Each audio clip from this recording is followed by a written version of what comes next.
Thought Cops, the only podcast where every week we police the mean streets of the internet because, hey, somebody's gotta do it.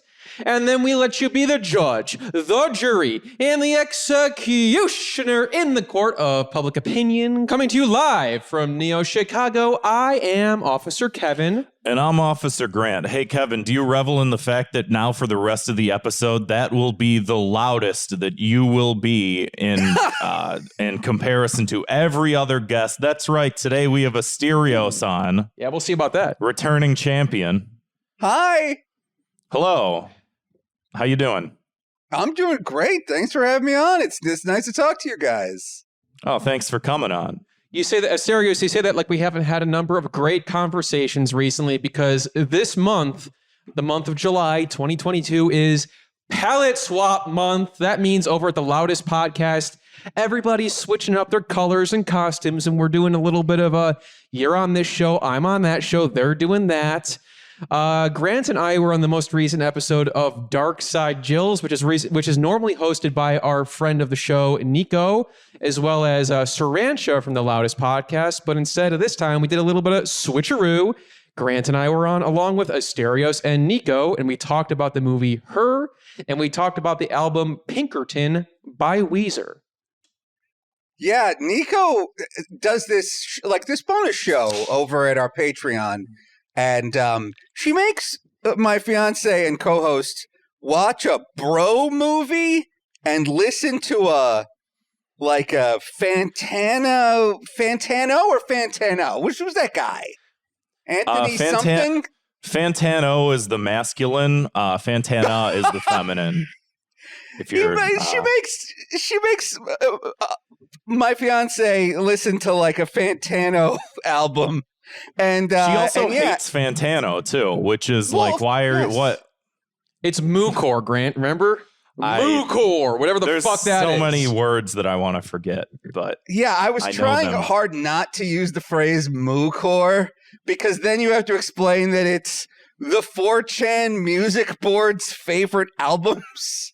Yep. And so it's like In the Airplane Over the Sea, My Dark Twisted Fantasy, The Velvet Underground, and Nico with the Banana Peel album. And it's like, I like these albums. It's all coming together. Now I don't like them because I hear 4chan likes them. So it's very difficult for me. Yeah, that sort of ruined a lot of my favorite albums, I'll be honest. So check out that episode. It's a lot of fun. No, it's a great show, honestly, and all around. We're also going to be doing a big jamboree of sorts. We're all going to come together. We got us. We got Nico, Asterios, Sarancha, Zwick, Mimi Yori, and Lime Jinjo, all for one extravaganza of a podcast episode coming soon. All my favorite characters. Everybody, bring it in. It's going to be one hell of a party. And Grant, we did just have birthdays recently, so in a way, we are becoming our own Game Master Anthonys of the podcast universe. I wish I was as happy as Game Master Anthony. That would be nice. That would be nice. Asterios, though, we're so happy to have you back. Meaning to get you on for a while because we're doing the video episodes again. For a long time, we're like, we got to have Asterios on a video episode because we can hear him, but now we can see him in all of his glory with his big, what is that, a pickle Rick with a bunch of medals around his neck behind you? Yeah, Sarancha got me that for Christmas a couple of years ago, and I always forget it's behind me, and it's all anyone talks about when I log into like a work Zoom, just all the time. Someone's always like, so that stays up. Rick. Yeah, I gotta. If it wasn't I gotta talk to her about getting rid of it. Ideally, this was just a gag gift. Ideally, she doesn't have any sort of like particular attachment to Pickle Rick. Yeah, this is a conversation. Let's put a pin in this. I gotta circle back to this. Okay. We'll come around back to Pickle Rick as we always do on the show. Yeah, either Pickle Rick or Family Guy. We're going to circle to one of them at some point. Docs for real in the chat says Pickle Rick will be a historical icon in a century. And I got to say, I agree. I'm taking this down now. I'm not going to ask. This is terrible. No, this has to go. This is going to, folks, if you want to know how everything... history in the making. This is like when the Berlin Wall came down. People are going to ask, how did it all fall apart? Folks are going to say, check out this episode of Thought Cops. See it right here. Mr. Gorbachev. Wait. Take down this Rick. That's a better Reagan than I'm capable of doing. Do it. Let's take it from the top. All right, go ahead. Fantastic. Yeah, Asterios, you got a good one. My wife recently got a lot of attention for giving excellent blowjobs. Something Gen Z didn't know about. They just thought she was the say no to drugs girl. But that was actually Barbara Bush. Well, I thought she was the Where's the Beef lady. I also thought she was Clara Peller, the Where's the Beef lady. Of course you know the name of the Where's the Beef lady. I do. It's Clara Peller. I know my audience. You do. You're damn right you do. Speaking of audiences, though, we are uploading all of our video episodes to youtube.com/ThoughtCop. So if you're listening to this episode and you're like, hey, you're feeling around, like looking for the video, like, I can hear them, but I can't see them. Whoa, where are they? Listen, buddy, if you're on Spotify or iTunes, yeah, you're not going to see us. You got to go to YouTube because we also upload a bunch of highlight clips from the show, which is a lot of fun because you can show people Thought Cops without saying, hey, listen to a 90-minute episode of this. And here's an 8-minute clip of some guys talking about how Malort is like the new Reddit bacon of Chicago. And they're going to be like, what the fuck are you talking about? And you're going to be like, just watch the video. We're also uploading clips to TikTok, which is fine. Cool. They are acceptable. TikTok.com/ThoughtCops. And we've been saying that for a while. Now there are actually videos. Yeah. Can I jump back to one more thing, though? Everyone's always like, oh, today it's so crass. This lady's and her wet pussy song. Oh, it's so crass. Nancy Reagan's nickname was the Throat Goat. Were you aware of this? Nickname? Yes, that was her nickname in the 80s? That was her in the 1980s. She was known as the Throat Goat. Like, goat went away for a while, and then it came back. Like, so there it is. I didn't know things that. were disgusting back then. Goat was an anagram, or not an anagram, a acronym. Yeah, acronym. Yeah, because we thought it was from like 2018. Yeah, how wrong we were. Yes, it's from and 1988. they named it after this lady who gave great blowjobs. Yeah, it sounds like she earned it. She was like a Hollywood person. Like, they were actors and actresses. Like, there was something with her having to do with like the Ronald Reagan got her off of the Hollywood blacklist because she was blacklisted as a communist, and he was like, I don't like communists, or like whatever he said. Whatever he said, had to say to get out of it. Yeah. And so she throat goated him, and off that blacklist she went. So Twitch.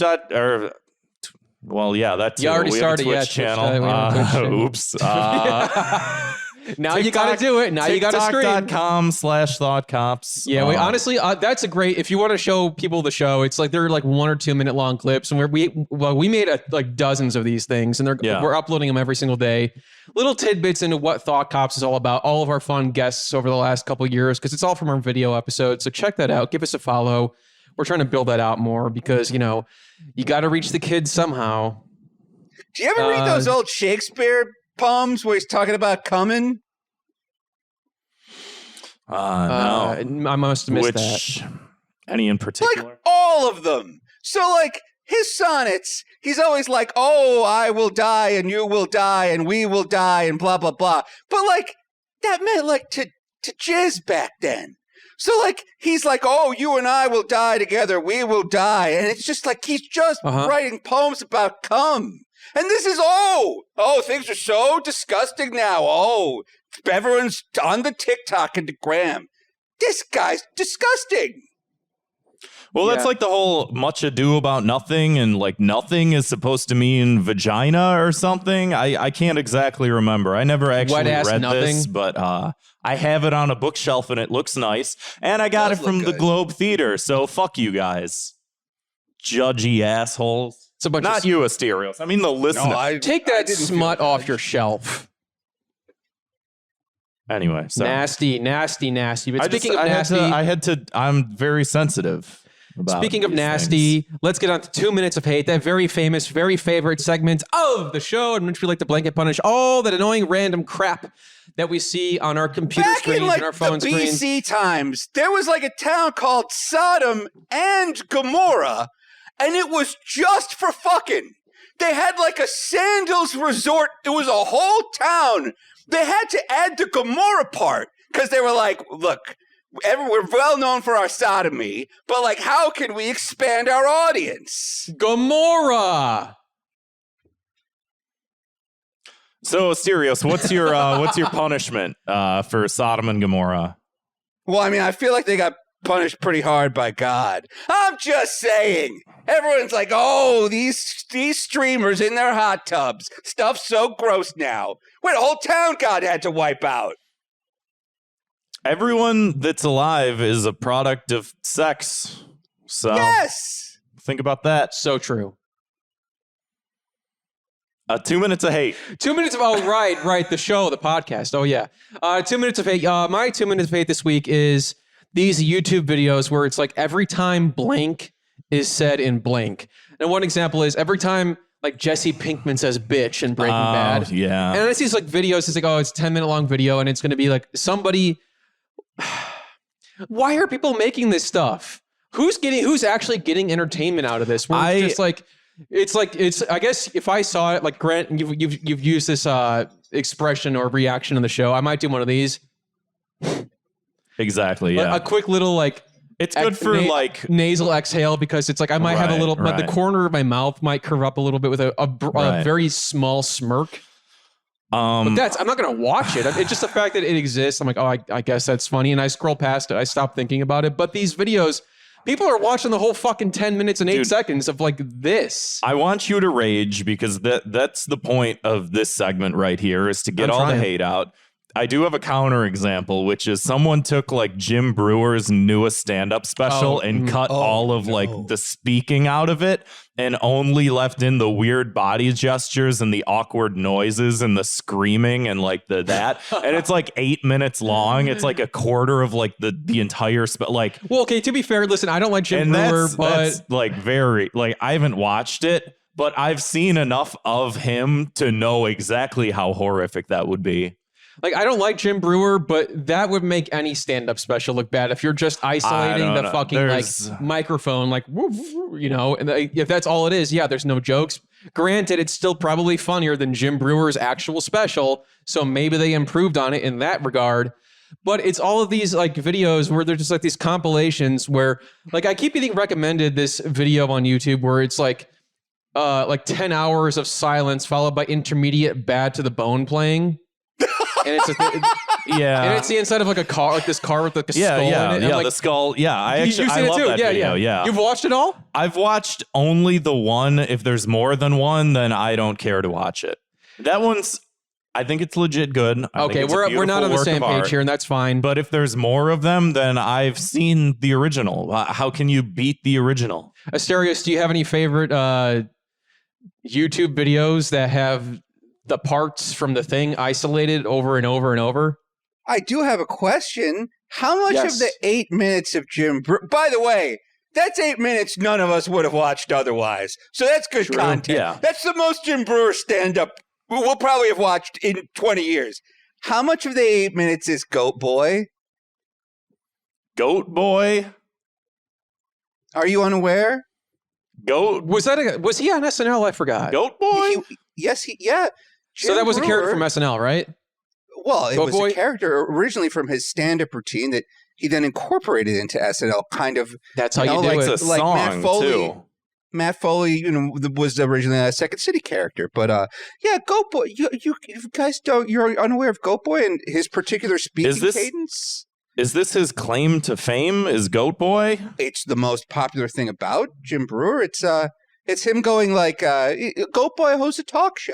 And he's like, hey there, how you doing? I'm Goat He was on Boy. Howard Stern as Goat Hey, Boy. how's the weather? Let's talk about and then he, I think you guys can see kind of the pattern of the game of the scene at play, right? Yes, it's the character sort of breaking every time. He's like, he's a boy, but he's also reminding you, hey, I'm a goat too. I sometimes make goat noises. And it's good because that's in the name too. Like, it's nice. The name does a lot of the work for you with Goat Boy, but then it's doing a lot of the heavy lifting. Yeah, it's you have to admit it's very compact, like storytelling. It is. Listen, I don't care who you are. Goat Boy, and then he'll get shocked with shock sticks from scientists. You're unaware of the Goat Boy lore. Okay, now that's the extra beat that I needed to hear. Now you've won me over. The fact that scientists get involved and shock him. So Dude, that's why he doesn't like scientists. Oh my God. This is why he's an anti-vaxxer. That's right. That makes, oh my God, you're right. Jesus. Enough white lab coats, am I right? We need to start like we see all these like former SNL cast members with crazy political opinions and conspiracy theories and everything. We need to look at the source. Like, why are they this way? Who made them this way? Lorne fucking Michaels made them this way. Lorne Michaels ruined that man's life. He turned him into Goat Boy. He did the character so much that he became him, and his memories with Goat Boy and Jim Brewer became one and the same. And he said, I don't trust science. I don't trust science. I'm not taking that vaccine. And I won't see my kids again, probably. Well, I mean, I think we all remember that. Like, there was like a very funny cold open where Lorne, I call him Lorne, where, he came out. First name basis. And he was like, the spike protein is very troubling. I was talking to Paul. And then, of course, it's like Paul McCartney. And we were worried about the spike protein in the wings, Yeah. So somebody in the chat here, It's a Jackal, said, isn't Goat Boy a Bill Hicks bit? And it looks like, I think that... Did he steal it from Bill Hicks? I think they both were involved on it. I don't know. Because I was going to say, like, Dennis Leary's whole shtick was stealing from Bill Hicks, too. So how many people, like, owe their entire career to Bill Hicks? And Dennis Leary also is rumored to have stolen from Louis Skakel. You guys might know him as Louis C.K.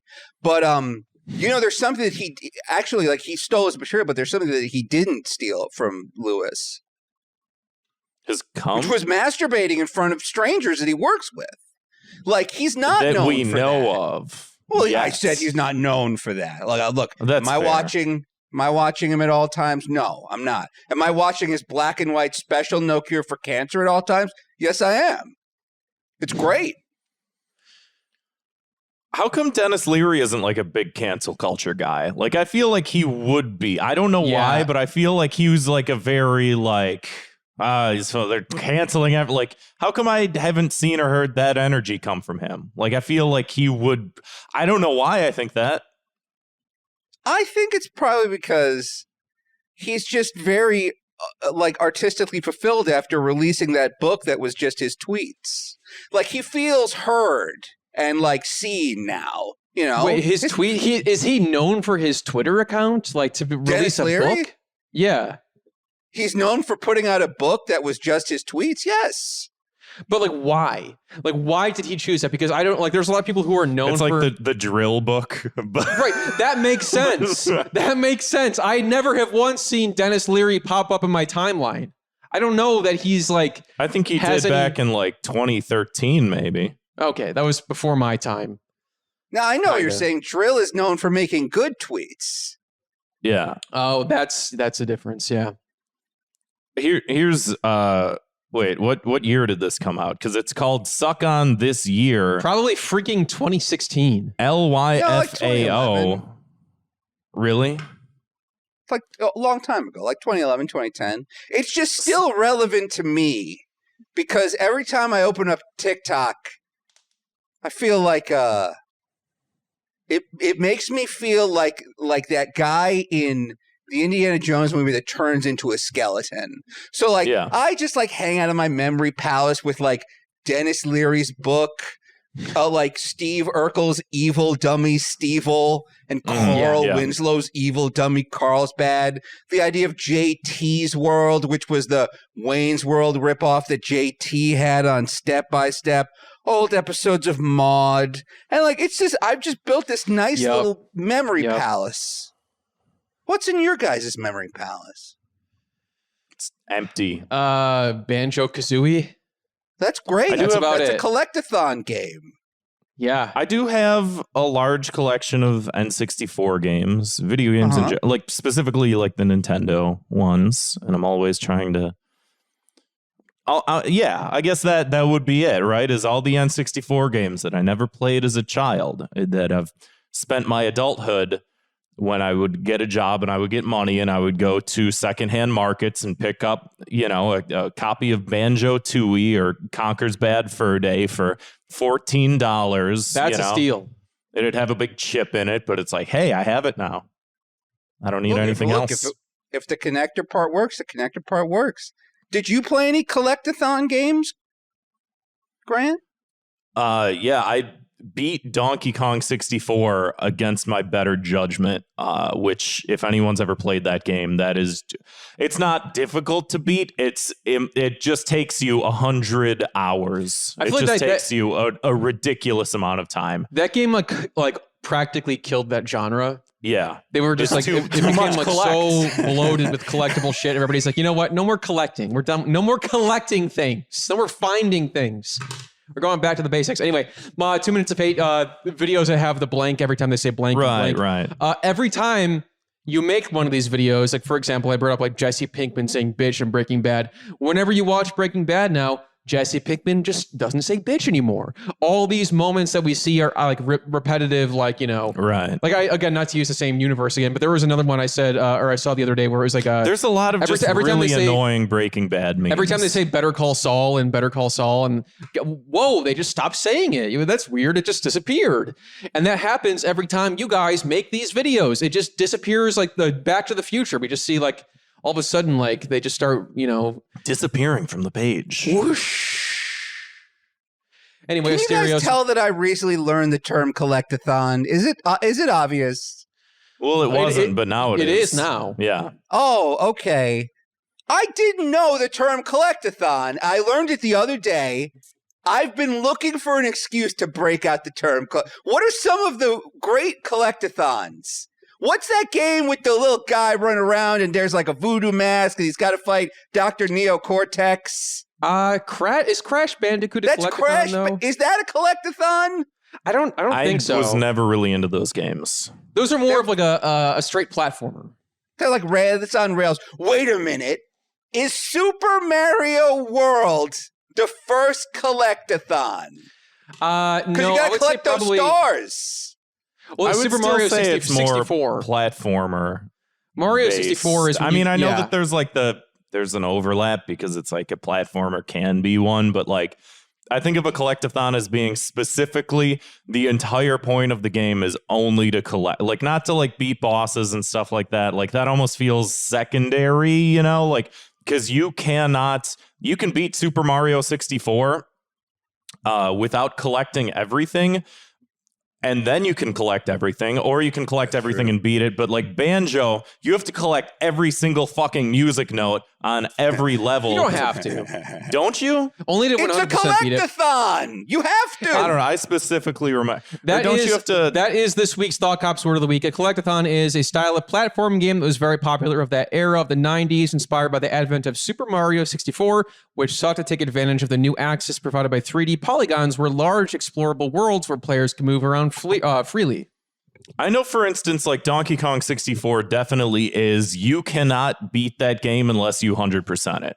I mean, it's all a bullshit term anyway. It's like Metroidvania or Souls. Like it's just a video game. In Japan, you know what they call Mario games? No, jumping games. Like there's like two. Sorry. You mean those Jumpman games are called jumping games? Yeah, it's that simple. We overcomplicated everything. Again, the name does a lot of the work. It's the Goat Boy of Japan. It truly is. There's like 3 genres of video games in Japan. There's like action games, RPGs, and dating sims. And you can pretty much, everything is under that umbrella. So your problem is descriptor words? No, I don't have a problem with this at all. I'm done with my 2 minutes of hate. I'm just Asterios, what's your 2 minutes of hate? We're just having fun talking about collecta. Has anyone ever done a collectathon-a-thon? Where it's like 48 hours of collectathons and we're going to do it and then we'll throw the money at cancer. Something. Has anyone done this? I think H Bomber Guy. Yeah, I was gonna say H Bomber Guy did his whole stream where he just played Donkey Kong 64 for like 72 hours straight on no sleep, and like AOC called in and whatever the fuck. So if you're good at video games, she'll call you? Yeah, basically. Yeah. She really is like a dream. She's my dream woman. Hey, she really is. I mean, think about it. Like, if you're good enough, it's kind of like when Drew Carey showed up to your party in The Sims, if you threw a great enough party. If you are good enough at Among Us, AOC will play Among Us with you. She's the ultimate unlockable character. That's like the Donkey Kong kill screen. Remember that movie King of Kong with Yeah. They were just both competing to unlock AOC, and she hadn't even been born yet. Yeah. Well, anyway, someone should have a collect-a-thon-a-thon. Well, anyway, my 2 minutes of hate, just real quick. Yeah. So on Twitter, you get punished for trying to, like, on the internet in general, actually, you get punished if you try to read both sides of an issue. You just do.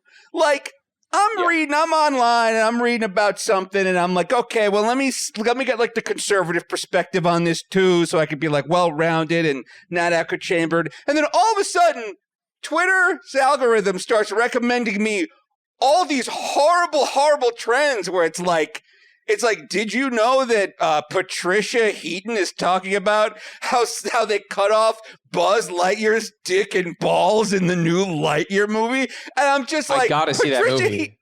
Patricia Heaton, no!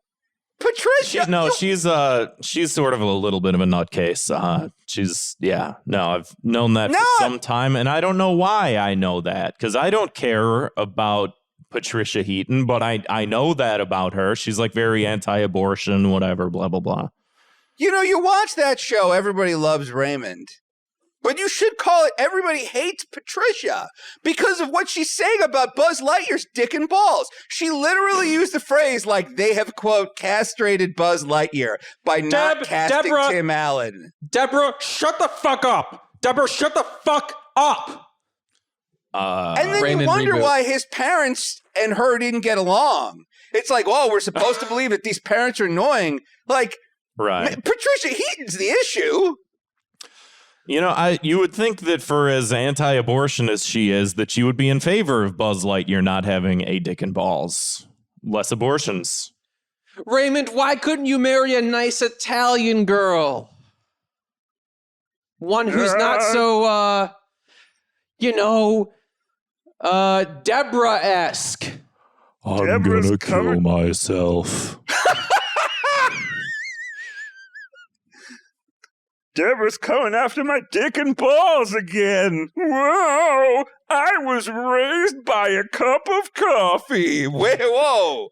I lost that. I lost it. I had it and I lost it. Asterios, let's rip it out. Asterios, top of the Empire State Building. Everybody Loves Raymond meets Homestar Runner. Let's mash him up. Well, I already did. And now I've got... Well, that's probably the full extent of it. I mean, that's kind of all I had. Wait, well, no. Let's explore the space. Okay. So, who's Bubs? I feel like Bubs is Andy Kidler's character that he plays golf with. I could see that. Coach Z is... What's his name? Bob and Ray's kid, who was on SNL, and then their kid was on SNL from Cabin Boy. You know, I'm just realizing now I don't remember any of the tertiary characters from Everybody Loves Raymond. Chris Elliott! I'm gonna drink an entire bottle of Xanax and drink an entire bottle of wine and go to sleep forever.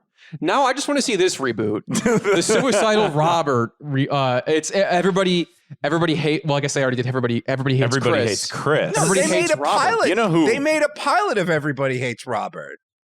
I'm not kidding.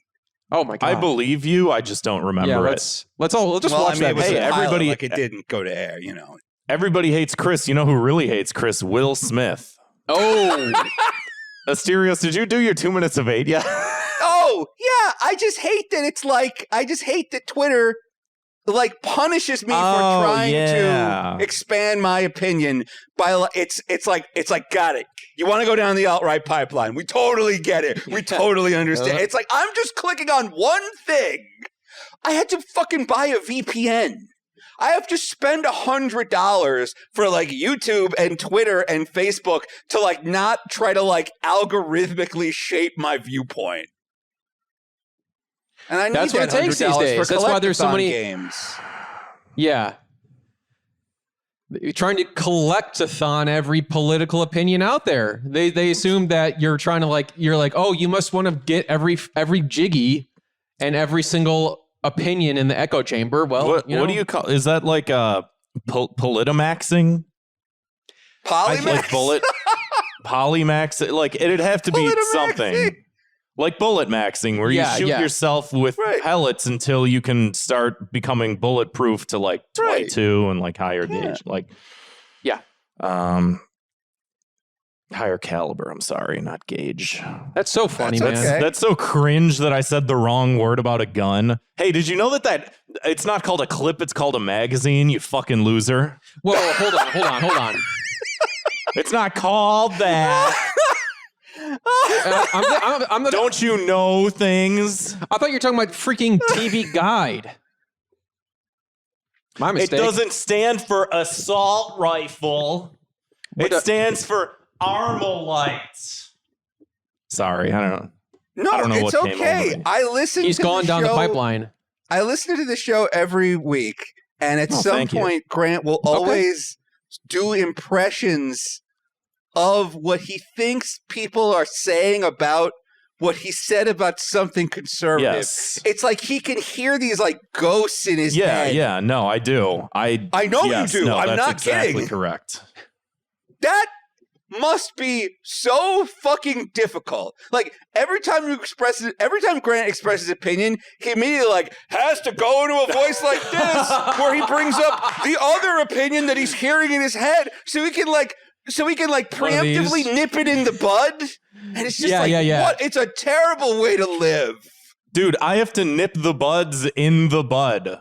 I know. Like, this is just the compilation of 31 years worth of dealing with my childhood trauma, and it just compacts and it compacts and it just becomes so compact. It's the size of the universe within an atom. Were you raised by conservative parents? Like, is that like what you're reacting to? Yes. And that's not like a backlash to like whatever, because it's like everyone has a background story, you know? Yeah. But like, yes. Yeah, that's a huge influencing factor in my life. See, I thought, because it's like, I know there's like 2 conservatives in your Discord. And by the way, like, would you know if someone was a conservative if they weren't constantly telling you their conservative opinions on Discord? I say no. Like there's no other way you could have a political opinion except to constantly be expressing it on Discord. So like to me, I always thought you were reacting to like these 2 like jagoffs in your Discord. No, I mean not necessarily. I think just like the idea of I'm heavily into watching like I always say this on the show, like I watch a lot of political content because I want to be like educated in things. I want to be somewhat engaged with topics in certain senses. And you watch a lot of back and forth stuff. You watch a lot of like bad faith versus good faith. And like you'll watch like a Ben Shapiro video where he's talking about like I watched a video where he was reviewing the newest Batman movie, and just like every single bit, it's just like it's like watching the numbers on the screen for the Matrix, and you see the Matrix and you start understanding what the coding means, and you're just like, I'm picking up on these patterns that like as I'm watching the movie The Batman, I can hear Ben Shapiro's voice going, Yes. she has a problem with white billionaires. Wow, it's just like, I just hear this nonstop in my fucking head is the buzzing of just like, this isn't a fucking problem, is that there's a black character in a movie. You don't have to complain about it, but I'm sitting there watching a movie trying to enjoy a fucking movie, and there's a black character on the screen, and just a voice in my head goes like, someone's angry somewhere. Yes. Someone's angry that there's a gay person in this movie. And listeners, lo and behold, I go online and I see it, and I'm right. Of course. Which doesn't make it better. Sorry, Grant, go ahead. Nothing that Grant real quick, Grant is not joking. This is him. Like, he is just trying to enjoy a goddamn movie, and all of a sudden, Black Catwoman shows up, and he can just... the discourse like rolls out in his head and it ruins what he's watching because he knows how the worst people in the world are going to react to it. And it like poisons your fun. I know what you're talking about. He enters the Avatar state, but it's just like Ben Shapiro, Steven Crowder, and all them lined up. Honestly. And, like, and again, to go back into my, what do you call it? In an anime, like the origin character story. Arc that's like your origin the chat story. here did call this your origin anime backstory. My anime backstory is that I'd be like watching a movie at home with my parents, and like I can't fucking like explain to you the amount of politicization over literally nothing sometimes that I would like engage with growing up as a child. I was watching 2001: A Space Odyssey one time. And the movie is 5 hours long, and there's no dialogue except for a robot that is like halfway through the movie. The monolith was black. No, like worse than that is that like you have people that are anti-evolution watching the movie with you, and they go, monkeys didn't turn into humans. And I just go, I can't fucking watch 2001: A Space Odyssey. This is too woke. Well, if anything, you would think that 2001: A Space Odyssey would be, because like a literal higher power is what it like left an artifact on Earth and that created humans. Like that's very biblical. But it didn't come what from happened. a monkey. It didn't come from a monkey. I guess. Well, I guess that's true. I guess that's true. Yeah. Immersion that broken. Sucks. But this does tie very well into Asterios' 2 minutes of hate because you're both trying to be well-rounded, hear everybody out. Yeah. Maybe fortify your own opinions because I believe this, but I can't be in an echo chamber. I have to listen. I have to learn. And then I can understand, okay, maybe I understand this a little more about myself because I see that other people are thinking this. Right. But then the internet's just like, welcome to the world of Nazism and fascism. Yes. Come on in. Just today. So like I go to Fox News probably once a day because I'm like, I want to see what they're talking about. I want to know what's going on. And then I open up my phone today and Chrome does that thing where it's like, oh, here's some suggested stories you might like. And like the top story was artist paints American flag mural, quote, the greatness of America is still to come. And it's like, this is a news story. Like they consider this breaking news that like a guy painted a flag on a building. Yeah, it sucks. Triggered. How are you gonna do? All right. There's one more 2 minutes of hate, isn't there? Well, Asterios, you got to punish the internet. Oh, I can't punish the internet. I love it and I'm addicted to it. I guess I'll just give up. I'll just become radicalized. You know what? It's easier. Honestly. Hey, it really is. It really is. Grant, on that note, what's your 2 minutes of hate? Yeah, my 2 minutes of hate this week, sort of, I know that I like taking something like that and piggybacking off of it, but this is something that I saw this week, or maybe the week before. I don't remember when I saw this. It doesn't matter for the context of this. Because this is sort of like a thing that I see pop up every once in a while, and you see this on all platforms, and I get, when you have like certain like group chats and stuff like that, where, maybe you have like sort of it's sort of like inside speak versus outside speak, when you're outside, you keep in mind, hey, there's people around you, whatever. When you're in just you and your friends, you can like do some things that are like a little more or less socially acceptable. But the thing with the internet is you can just put something out and just millions of people see what it is that you're posting. And sometimes that's good and sometimes that's bad. And like one thing in particular that like I saw this and a lot of people saw this and it sort of bugged them. And I'm not going to put any pictures up or anything like that because we don't need to pile on more. But there was this tweet that went viral that was it was like a picture of one of the dating apps. I don't know which dating app. I've never used any of the dating apps, but basically pictures from dating apps. And I get when someone's like shitty on the internet, right? But sometimes like you have these moments of like, hey, when you're trying to find a partner and you're being vulnerable on the internet and stuff like that, and you're just big mistake being yourself. Yeah, exactly. Because someone will just screenshot a photo of you or whatever. And so this dude takes a screenshot of this woman. It says, fact about me that surprises people. She says, I never tried weed. And you look at the photo of her, and this woman looks like a deer in headlights. Aww. And everyone just piles onto her for like, sure, her eyes are really big, and she looks sort of out of it. And the guy's comment is like, maybe you should. And it's just like, you look at the amount of 72,000 likes, 700 quote retweets, 3,000 retweets, and it's just like, do we need to all be viewing this woman's dating profile? Like, yeah, I get that it's funny, but it's just like, imagine you're just on the internet and you open up Twitter and your like face is there and everyone's making fun of you. And it's just like, Been there. Like why?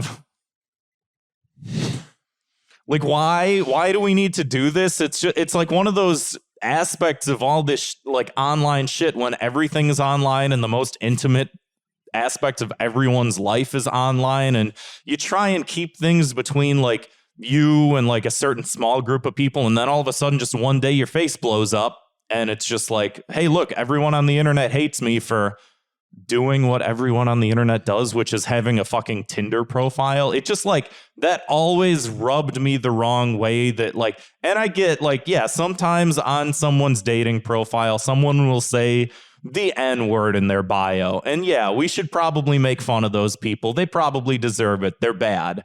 But like, this woman's just like, oh, I've never tried weed. Here's a picture of my face. It's just like, why are we piling on? The Supreme Court isn't a thing all of a sudden. That's not to negate some of the other shit, but like, we can't pay attention to that. We have to make fun of this woman that looks weird that didn't do weed because here's a punchline and a joke. There you go. Just drop that in someone's lap. I've seen a lot of dating app screenshots, and most of them, the vast majority of them, are all very innocent stuff. It's never anything like evil. Right. But this goes to a good point, Grant, is that there should be like, there's like a misunderstood etiquette where it's like some things, like you said, are okay to share with the group chat, and some things don't need to be shared to your social media profile for everybody to see, you know? Right. There is a difference, and not everybody can grasp that. Yeah.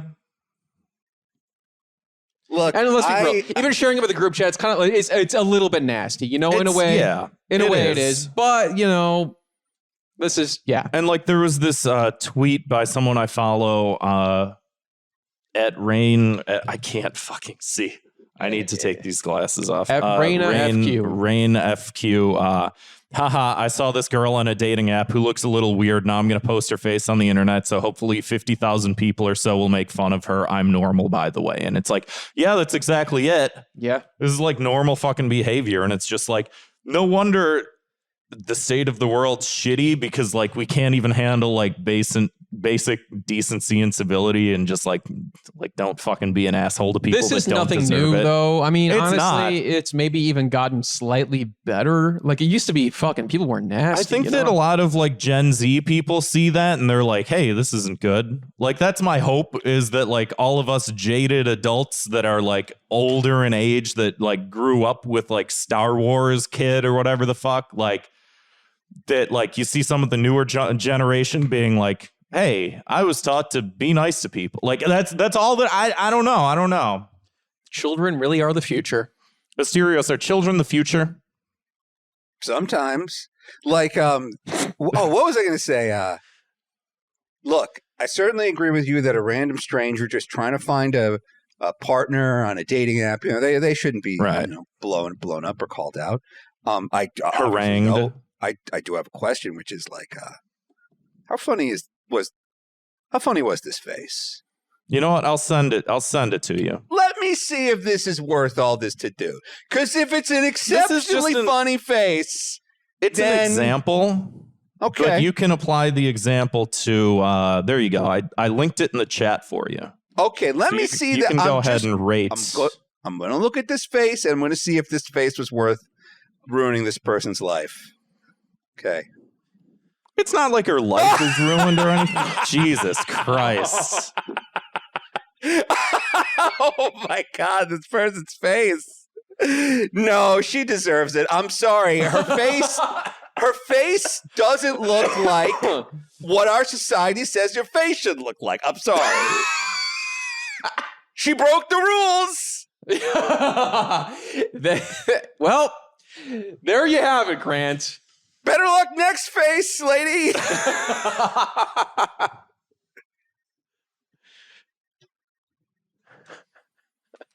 I got nothing. I don't know. Yeah, enough said. Yeah, try again next time. That's your punishment. My punishment is try again next time. Oops. Speaking of trying again next time, if you haven't listened to Thought Cops before, every week we investigate the internet's outrage-inducing news stories, and then we sentence each perpetrator to a cruel and often quite unusual punishment. Sorry, the face just came on the screen again. You see what you see? You see? No, I'm not. It's a funny face she's making. I'm laughing. That's what happens. I'm laughing at you saying better luck next face. There's things you can do. There's creams now. Ooh. Oh, there's creams. I gotta try that. There's creams, there's ointments, there's unguents, there's salves. She can get a mortar and pestle and grind up a new face like that.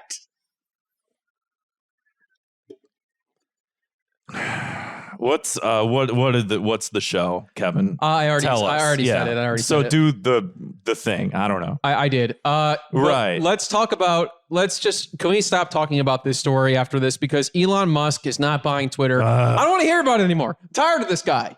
I'm tired of him. He's not buying Twitter. We said that he wouldn't. Well, hey, it's like the Simpsons predicted it. Thought Cops predicted it. Honestly, anybody with a fucking brain. Remember when we predicted COVID? Yeah. You did? Cool. Yeah. In like 2018 or 2019, I think. Yeah. Somebody was like listening back to an old episode and was like, clip the conversation. Yeah. We're talking about how they should reboot SARS because we're rebooting everything. What do we all have to wear masks again? And they reboot SARS. Gulp. Anyway, what's Elon Musk is not buying Twitter. He backed out. I'll just lay out some of these pieces real quick for this. All right, so Elon Musk, he says, I'm going to buy Twitter. Why does he want to buy Twitter?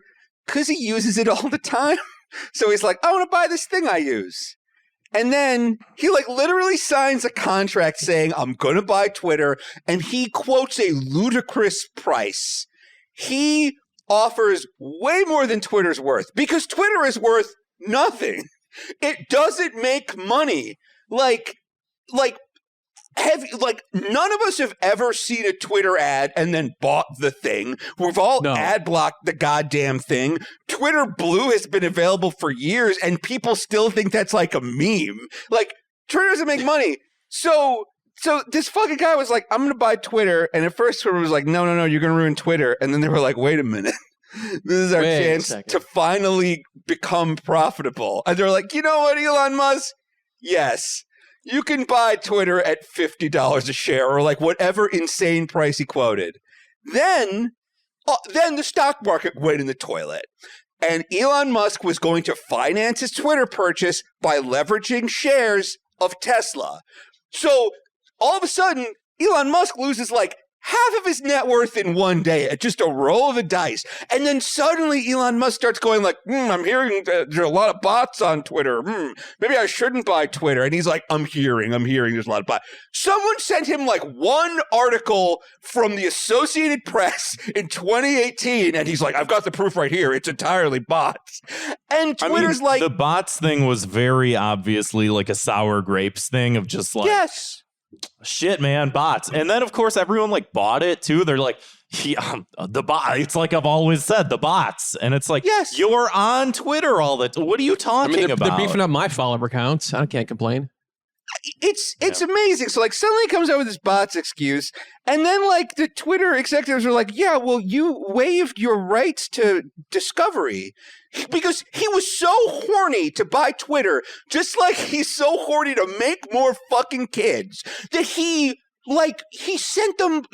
closed the deal like and waived his right to like looking at their internals. So then he's like, prove to me that there's no bots. And they're like, well, you already offered to buy us, but sure, we'll send you some bot data. And they do. And he's like, not enough data. I quit. And now everyone is saying like Elon Musk is so smart and so brave. Like he realized Twitter was a bad deal and that it was full of bots. And it's like, no, he fucking didn't. Like he's not pulling out of the deal because he suddenly realized that Twitter sucks. We all knew Twitter sucked in the first place, and he still wanted to buy it at a ludicrously inflated price. Like, people keep forgetting, like, they're like, oh, Twitter, I can't believe Twitter is suing Elon Musk and trying to force Elon Musk to buy Twitter. And it's like, no, but this was nobody's idea but his to buy Twitter. Like, let alone sign like an ironclad, like ludicrously one-sided contract in Twitter's favor, which is, I guess, what happens when all your money comes from Emerald Dad. Like, money means nothing to you. You know, it's like I keep saying too. It's just like I keep saying this, and people keep laughing. But I keep saying I didn't even know that he knew how to pull out. I love it. I love that you keep saying that. I love that you keep saying that. You should keep saying it. Say it again, please. Just because, like, I noticed that everyone was complaining about the joke before I even started seeing people make the joke. What was the joke? Well, for all the kids that he has, for him to pull out of this Twitter deal, it's like, well, I didn't know that he knew how to pull out. That's a clapter moment. God. It really is just one of those things where it's like I saw the outrage to the outrage before I saw the joke. Unreal. It's also amazing that we keep finding new kids this guy has. Like they're old episodes of Doctor Who that we discovered in a British weather station. Yeah. It's just like, what? It's like the new season pass. Like every year we find out he has two new fully grown teenagers named Bloop, Blorp, and Zorps. I didn't know he had 8 kids until he came on this show and told us. Yeah. I also didn't know that until then. Yeah, I fucking love it. It's like everyone's like, oh, what a savvy bit. It's kind of like with Grant, where like he hears the conservative side in his head. Like all these people are like, what a savvy move. He's pulling out of the Twitter deal because and so he's trying to get the stock price lower. It's like, dude, this guy's so bad at business. He doesn't know how to build a car that doesn't barbecue you. Like, he thinks it's a good idea for doors to not have handles. This guy is not good at business. Are you guys aware of the door handle issue? Yeah. Not I can explain it. No, living in Chicago, especially because like in Chicago, like your door handles, like the physical door handle that you pull on, sometimes that freezes, but you can like chip that away and stuff like that. But the door handle is flush with the door. So if it rains and then it freezes over, if it snows, if it freezes over, you just can't get in your car. Well, and at all. And the other issue is that the door handles are electrically powered. So if all of a sudden, let's say like your car starts sinking in the water, like your doors just don't work. Like if your car catches on fire, which has been known to happen once or twice with these Teslas, like you can't get out of your car. You have to rip part of your carpet out and then sever 2 wires and then pull on like an emergency release to get out of your car. And sometimes it just don't work. You got to be connected to Wi-Fi. You got to know the password. Type it in. Well, Disconnect. some of us know how to use technology. You know, some of us smart people, we understand code. That's true. You know, we get how to code. I know how to use a phone, you know, for instance. I've seen it. So yeah, look, if you've Sure, got to no. put the Konami code into your door to save your fucking life, like I don't think I could do it, and I know that code by heart. You can't put that code in fast enough if your fucking car is on fire. Yeah. So I love it. I love it. Like he's going to end up. He tried to buy something, and he's going to end up paying billions of dollars for the privilege to not buy it. And people still think this guy is good at business. Like, because the contract had $1 billion kill fee just like right off the top. But because everything he's done has fucked with Twitter's stock price, like there's now like additional sanctions they can go after him for. So it's like he was so bad at buying something that it's going to end up owning him. Twitter is going to own shares of Tesla after all this is done. you know And that's what? a great punishment, I think, to tap this Honestly, off. yeah.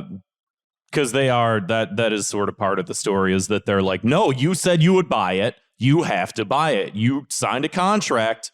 You're buying. You're not buying it, and so whatever. But Yeah. the thing that really bothers me about all this, and I think that this is like at the very center of the issue that I have with everything revolving around Elon Musk, is that like I've seen a couple different videos on the topic.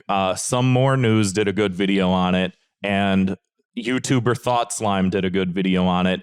And it's this like cult of personality around Elon Musk and the idea that everyone thinks he's such a genius that they put him in Iron Man 3, where Iron Man, who built Iron Man, who's a literal genius, who built a mechanical suit, and is just constantly inventing things left and right.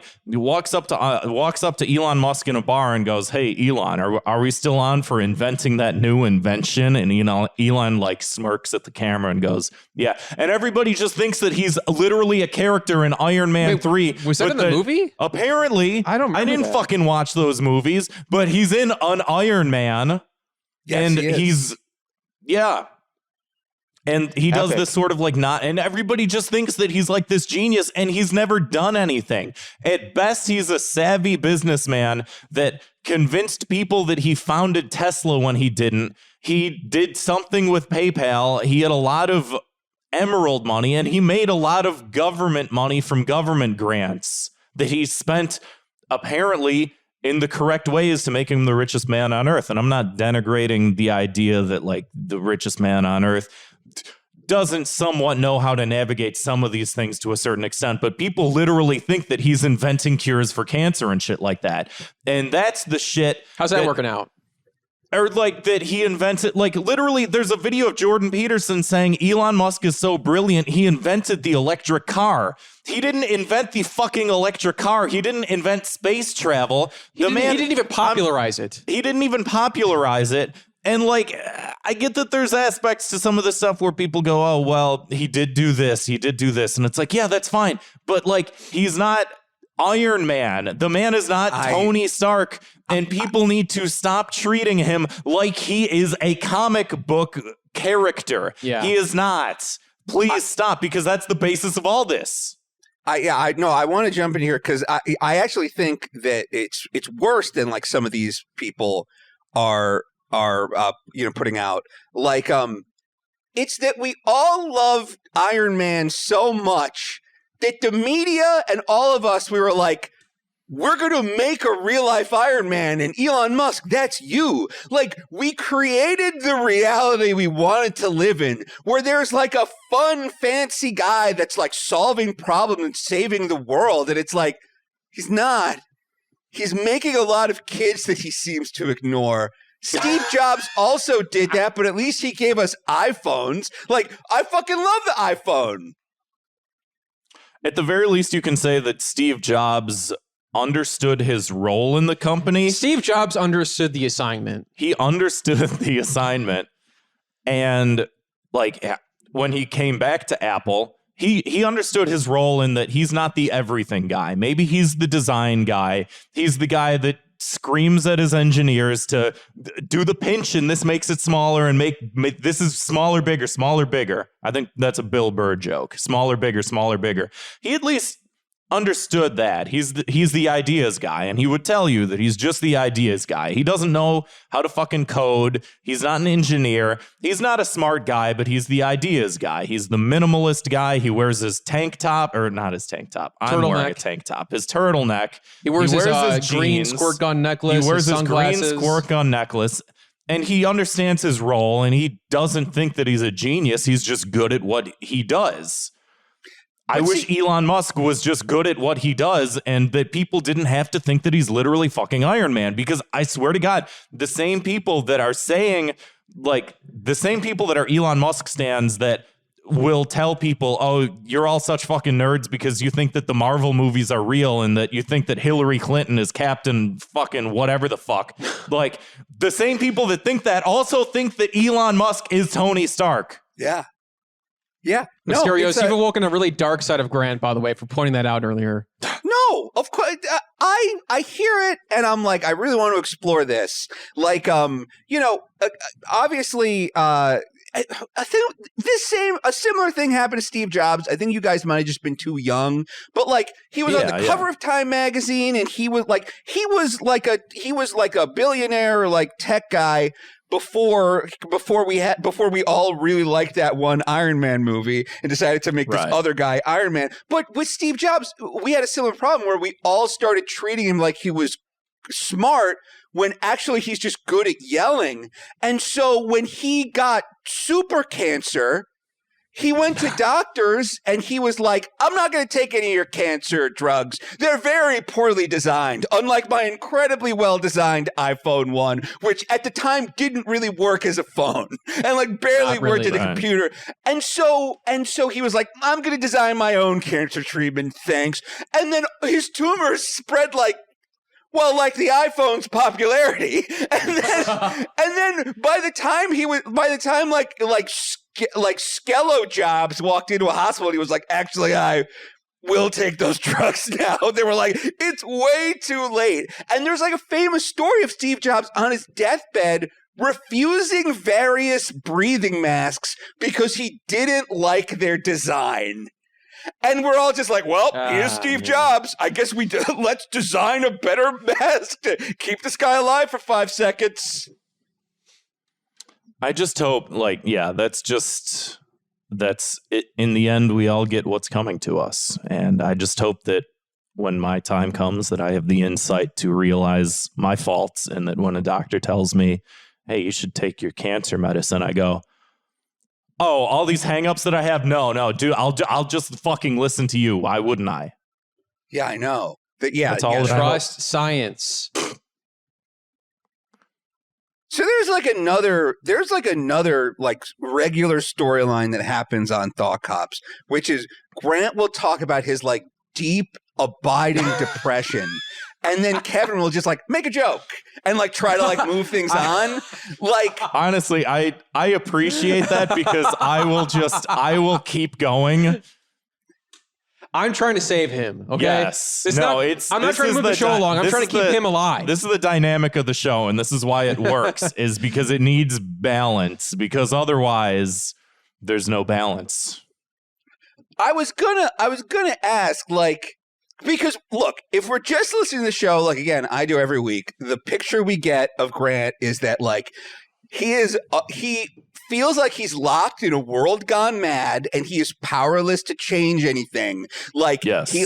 the Grant character is just like constantly beset on all sides by like political monsters and demons. Like, what's going on with girls? Like, you got a girlfriend? Like, you do any dating? Like, is there like any part of your life that's like bright? Like, are you got a me fiance? and my girlfriend live in the same apartment right now. How long have you had this girlfriend? Right now?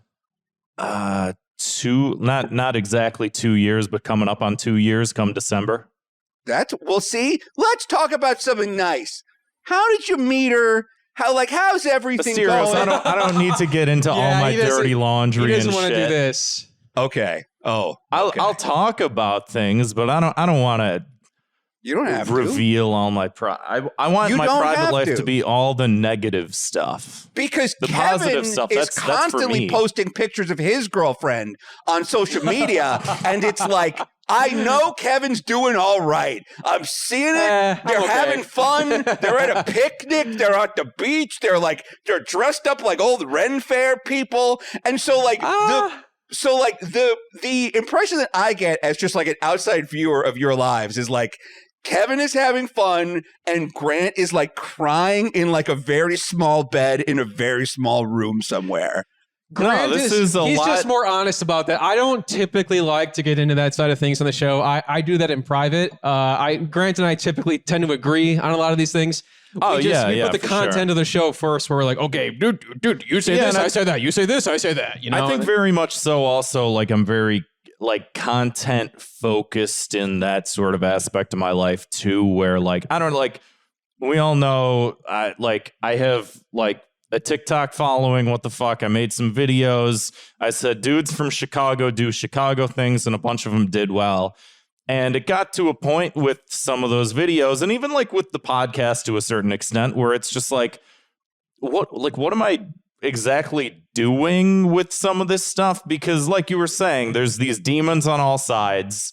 This is very like unnecessarily. Elon Musk buys Twitter. Why do we never punish him? Very, very unnecessarily overly dramatic or whatever. And it's sort of like you look at like, what am I talking about? What am I promoting? What are my priorities? What are the energies that I'm trying to put out in my life? And the sort of overall messaging that I'm trying to do with anything that I'm trying to do. And I'm sort of reevaluating that, going like, am I doing enough? If I have a platform, am I doing enough? Am I talking about the right things? Do I even know how to talk about the right things? And a lot of times it's like, no, I don't understand messaging.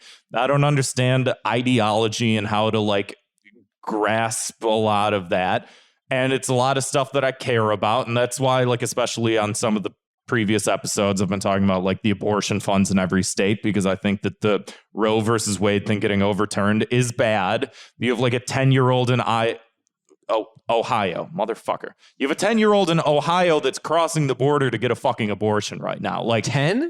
10. Yeah, a 10-year-old that's crossing fucking borders to get a fucking abortion. Oh my God. It's just like, is anybody else without a rape and incest exception? So yes, right. And it's just like, man, I feel bad going onto a fucking app. And well, let's hear it. No, let's hear it. Yeah. Well, I have a fix for the issue of Roe versus Wade's overturning.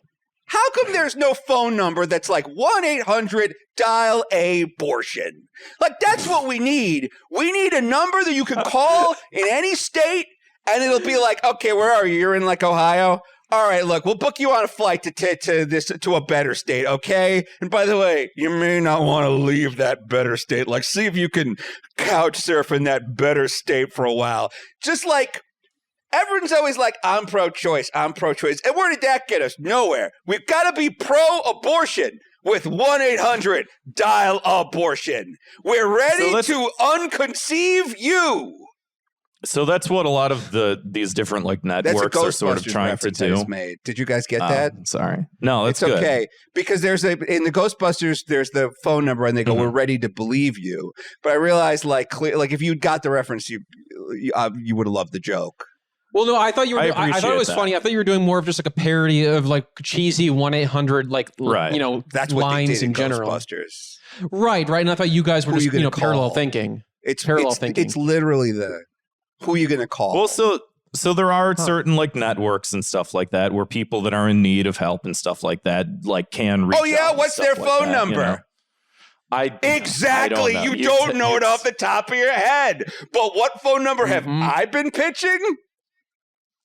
One more time, Asterios. Was there enough numbers, or was there too many? I don't know. See, Asterios, and this is what we're talking about with the dynamic between me and Kevin is that, and you're doing this too, which is good. You're keeping me grounded because otherwise this would just keep going because I will just continue to drag everyone down with me. And you got to make your joke about you dial a phone number, and I go, okay, this is good. Well, and some people listen to the show and they're like, I thought you guys used to be political, and we're like, okay, well, I guess we can talk about that again.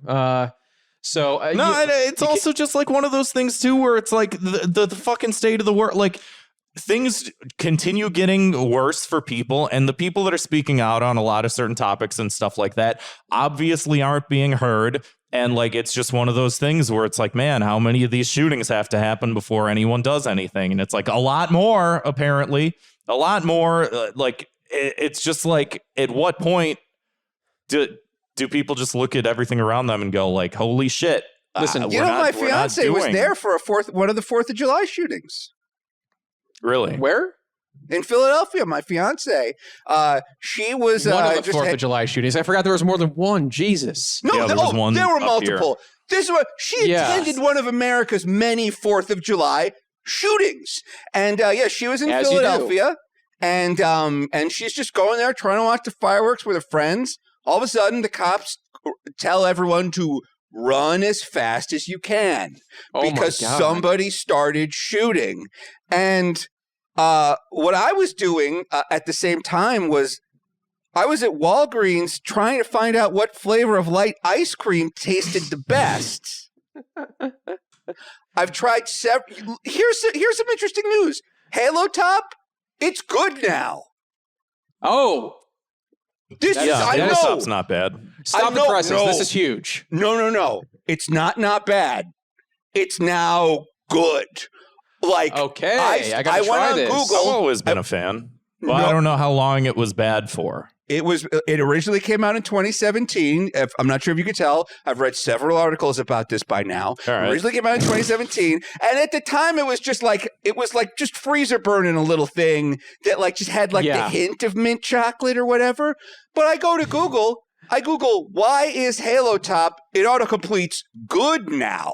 They bought a new factory. They did that Harry's Razors thing. They bought a factory where they're processing their own refined light ice milk, and it's half their own proprietary ice milk, and the other half is just Splenda. You know that stuff that killed that meth lord in the finale to Breaking Bad? Wait, Asterios? Yeah, Asterios is Sriracha. Okay? No, that was stevia.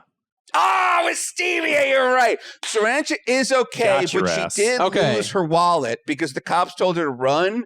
She had her wallet out on her picnic blanket. Oh my and it's God. like, that's the lesson for you.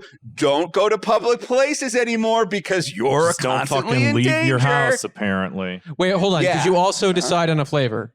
Yes. Well, so here's the thing. Halo Top is good now. It's my number one. Just the brand in general. The peanut butter one is good. The mint chocolate chip one is good. The birthday cake one is good because the calorie to taste ratio is perfect. 300 calories for a whole pint? Oh, I'm sorry, am I in the Matrix? And then have I been taken out of it? Yes. And things are better? I'll tell you what the red pill is. Made of delicious Halo Top ice cream. That's what it's made of. And then second, there's a new kind of Ben & Jerry's light ice cream. Have you heard of the HBO show Euphoria, which is a show where teenagers get into sexy situations? So I've heard. Well, they have a flavor called Moo-phoria. Moo-phoria.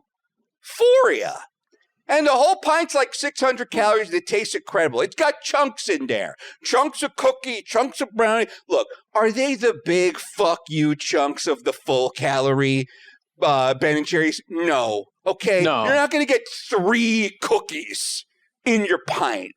But for a guy who's trying to lose a little weight, who's turning 40 in a couple of weeks, it's not a bad putt. A happy early birthday. Yeah, happy birthday. Thank you. Sorry to hear about... Turning 40, yeah, I know it's bad. And then the third one is Thrifty. There's a new kind of ice cream called like Thrifty, and it's got so much fucking candy in it. It's like fucking Halloween.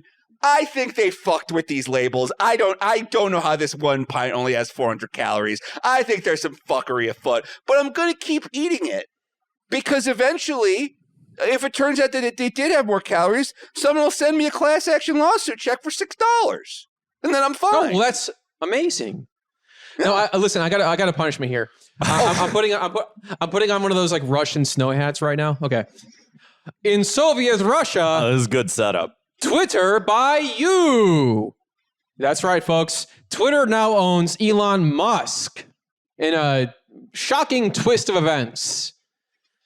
And they can tell him what to do, what to say, and he's good for branding. In Soviet Russia, like I said, I have a story that I want to talk about. One more. This is honestly, I feel like this is a good, a shocking amount of research, by the way, for this story. But Grant, this is good energy, right? We're talking about a lot of heavy stuff. This is, I think, good energy. Every once in a while, a trend comes up, and we all know trends are annoying.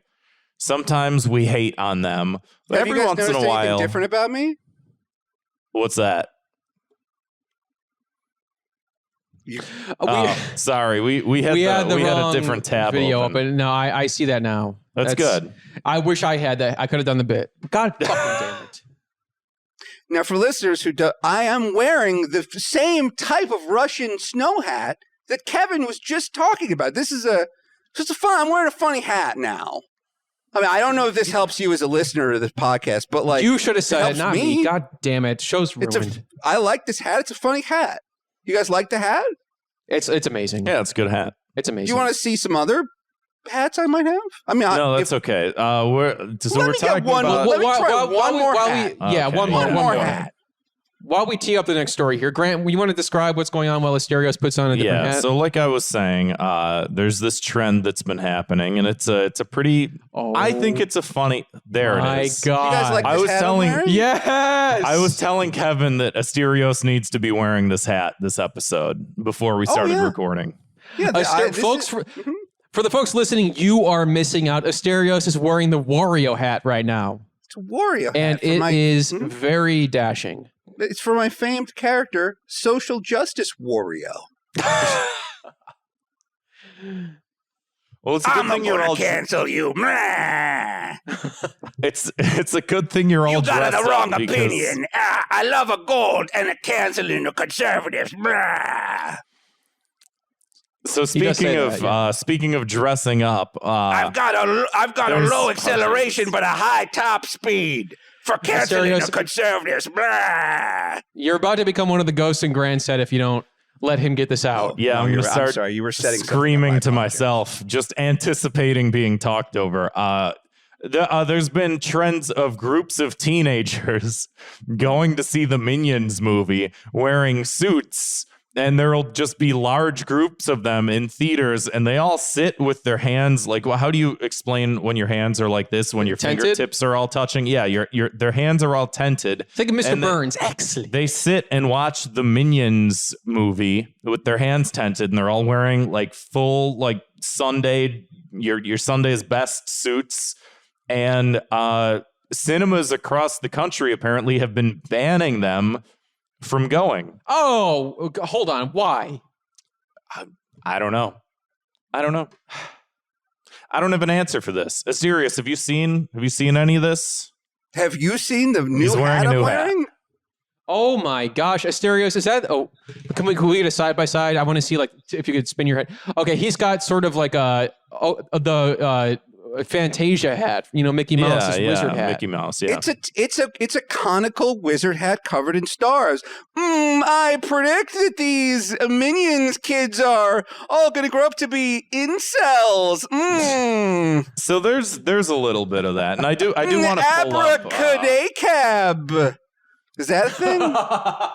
It is now. I can hear this being implanted maybe in my this memory. Wait, this is like the wizard, the Antifa wizard. Abracadacab. That's good. I could write that down. This could be my TikTok character. I need one. Asterios, you remember before we started the show, I told you to prep some videos. Oh yeah, I have those here. Do you have those videos? Let's watch this first one. So this is what we've been seeing happen on TikTok lately. I'm gonna go ahead and play this audio and all. Boo! A brick for a Starbucks window for you. What do you think? I love it. Okay, I'll keep working on this. All right, let's watch this video. Sorry. All right, let's watch this first video here. So this is, you see them, they're all wearing suits. This is a gentleman arriving at Minions. They're all Rise of shaking Gru. hands. They're called gentle minions. They're called gentle minions is what they're called. They're all sitting in the theater with their fingers tented and cheering.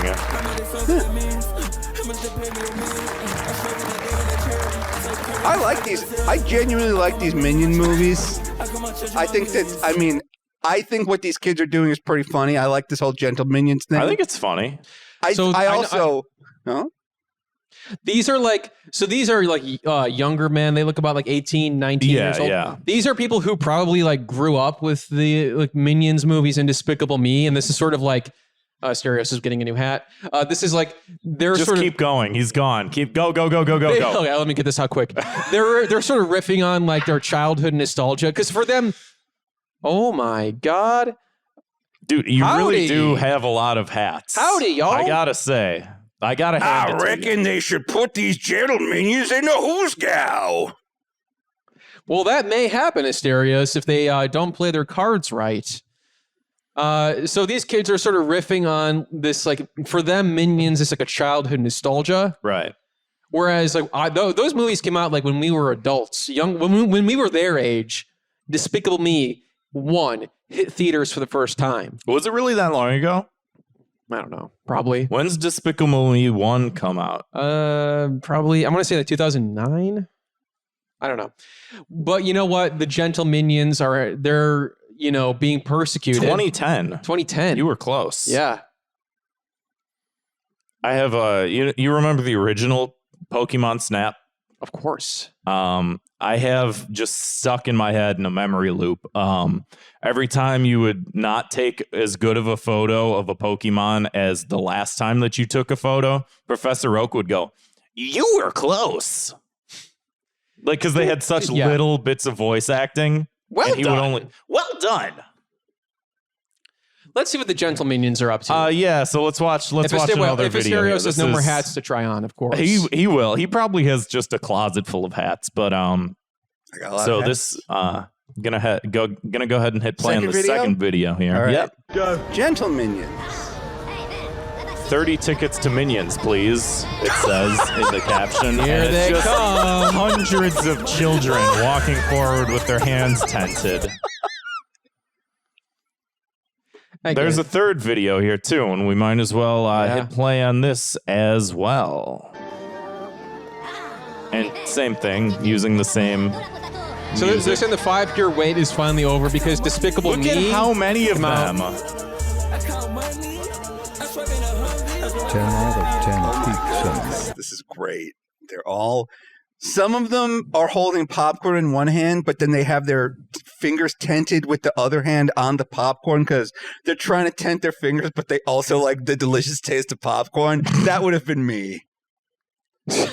I can't resist. Let me get in there.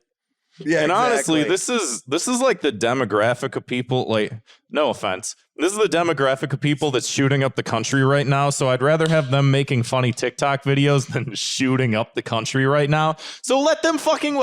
Why are they being banned from movie theaters? Yeah, no one's calling themselves the Joker here. Yeah, no one's calling themselves the Joker. Are we disenfranchising enough white men, like white young men in this country that are like predisposed to like radicalism, that like need to be involved in society more? You're getting them together with their group of friends and they're doing an activity and having fun. Let them fucking do it. Wait. Let's be real though. They are disrespecting the movie because there are some like, listen, think about this from a perspective of like a parent who's like, they're bringing their 5-year-old to the movie. Right. This kid is so excited for the movie. They want to see Minions Rise of Gru. And then 20 like 18-year-olds come in with suits and just start hooting and hollering for the whole movie and ruining it. And then it's like, how many movie theaters are going to have to offer refunds because these kids are like ruining movies for like these younger kids? Go And his watch parents. watch it on Disney Plus. Shut It's up. not a fucking Disney property. I It's don't not a Disney know. property. It's a Universal Whatever. property. Like, I the mean, same look, shit. counterpoint. If you tell them not to do it, they'll kill you. These are young white men, okay? Let them see the Yeah. movie.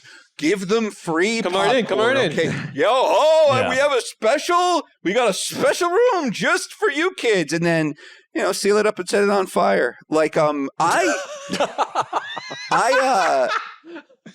In I like Minecraft, Thought Cops Incorporated does not condone any level of violence towards Whatever. anybody. I feel like I'm the And- only person in the world who genuinely likes the Minions. I like that they say banana and Yeah. Musaka and shit. I love these little guys. It's not the Minions' fault that everybody's aunts took it way too far a couple of years ago on Facebook and started making like pro-life Minions memes. Like, it's not the Minions. It's like the same thing with that frog. It's like it's not Pepe. the guy's fault. Like, Right. those sunglasses look pretty cool.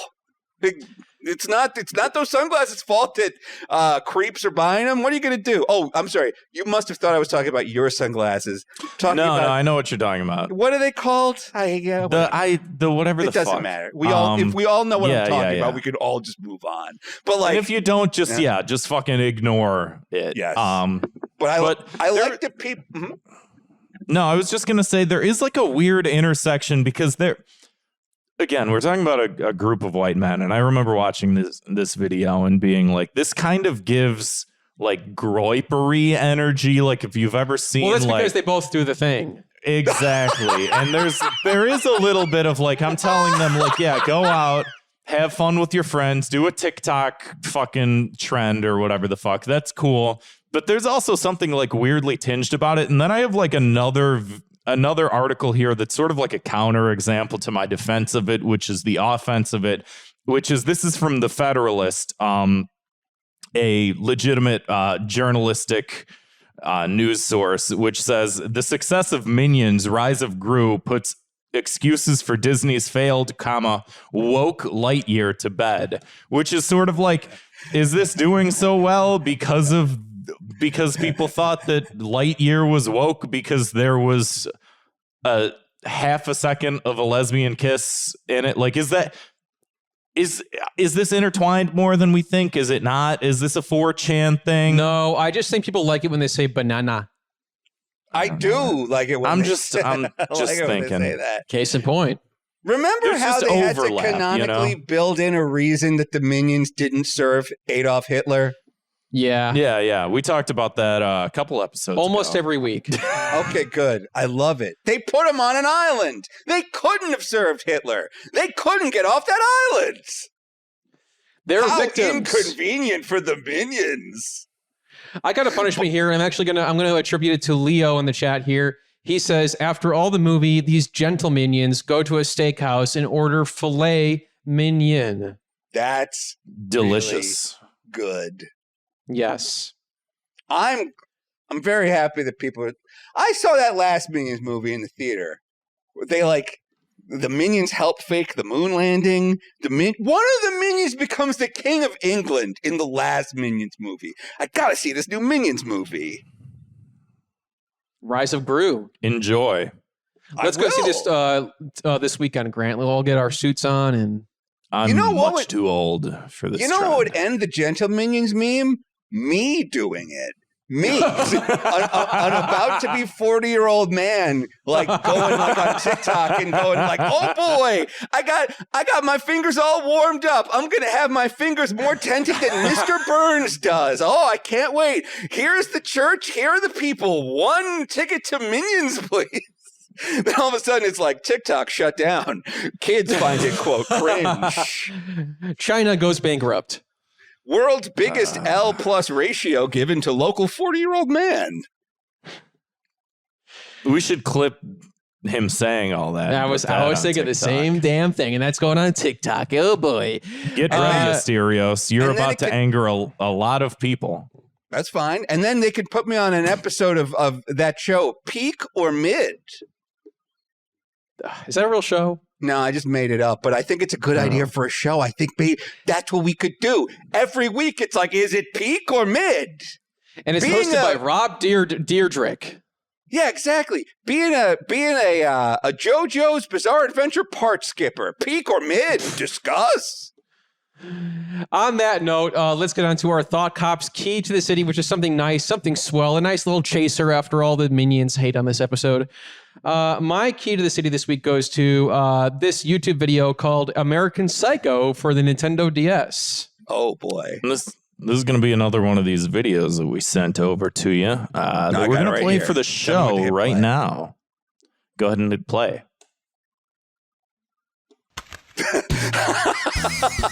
Do you like the Nintendo DS? Okay. The early games were a little too arcadey. This is really good. But when New Super Mario Bros. For those of you who don't have the benefit of the video edition, there are the worst polygonal. Outstanding quality. It is very, what do you call it? Like James Bond, 007, GoldenEye. Feature packing and innovation. This looks incredible, by the way. It's really, It sounds great, the too. original Super Mario Bros. But I think it has a far more accessible level to it, with streamlined design so well made. Most players won't even appreciate the intricate care. I just realized that this is But they should, 'cause it's not hip just to be a fun, square. entertaining game. Hey, It's Paul. also a personal statement about This the company part. itself. Yeah. Hey, Paul. And then the stylist wants you to draw a line Jesus. so you can murder this guy with an axe. This is really good. See, this is the content you need to be reading, Grant. We need you're reading less of trying to get less alternate perspectives from Breitbart and more of the American Psycho Nintendo I don't DS seek video. out Breitbart. Oh, I assume you seek out alternate perspectives. I read Breitbart once or twice a week. You got to see He's what more of a people are Stormfront talking guy. about. Yeah, Oh, sure. that's true. They have better memes. Yeah. That was Red Shibe, I think, on YouTube. Excellent video. Asterios, what is your key to the city this week? My key to the city is a little bit long, so Grant, you might want to go next. Oh, sure, I can do that. My key to the city this week is yet another Twitter account. I almost said TikTok. You remember last week when I said all the T websites, they need to you said that do was a good. different letter because I can't. TikTok, Twitter, Tumblr, it all just fucking amalgamates in my head and I can't decipher between any of them. But yet another Twitter page called it's @Translated_Tees and it's poorly translated shirts. And it's just, we all love a good, like either mistranslation or just like misspelling on a shirt or whatever. And like, here's a good shirt that says "Girls Do Cry," and it's just a woman wearing a sun hat. She's looking forward in one photo and back in another photo. And it says, "Girls do cry, just not out of their eyes." That's great. Do they make that in men's extra large? I don't know, but Do they make it in men's it'd be- extra large? it'd be great if they had links to these. Maybe they do. I don't know. One says "Bad mood, but it's been a few tears, so I guess I thought this is who I am now." I would buy that shirt in a heartbeat. Dude, if I I saw would it. buy a lot of these shirts. I'm not fucking lying. Like one of them's a pig with antlers and a like I don't know, party. if that's a or something. and it says a Welsh teenager who wrote a hit film. One of them, a woman does not become interesting. She is over 30. This one right here is brilliant. I It's love this, Mickey yeah. and Minnie in a car, and he says, "Are you interested?" Or shit. "Are you in the mood for cheese food?" And she says, "No." And then the caption says, "Are you in the mood for cheese food?" I would wear the shit out of this shirt. This is fucking great. One This shirt shirt- says, "Be fucking Nike." You should, if you can. This is You great. should. These are like, I was like nearly pissing my pants laughing at these shirts. This is I love this. This one's a picture of a woman drinking something, and she says, "Wherever I went, tear I was." Yeah. Gold. It's like if Tommy Wiseau made shirts, but then I remember he also did make shirts and jeans. Here's some Peanuts characters. It says Peanuts. I want that one. I want them all. I want them all. Vape is not a crime. That's a shirt. I feel like there's one. Oh, this one's good. I'm Sart Sampson. Who the hell are you?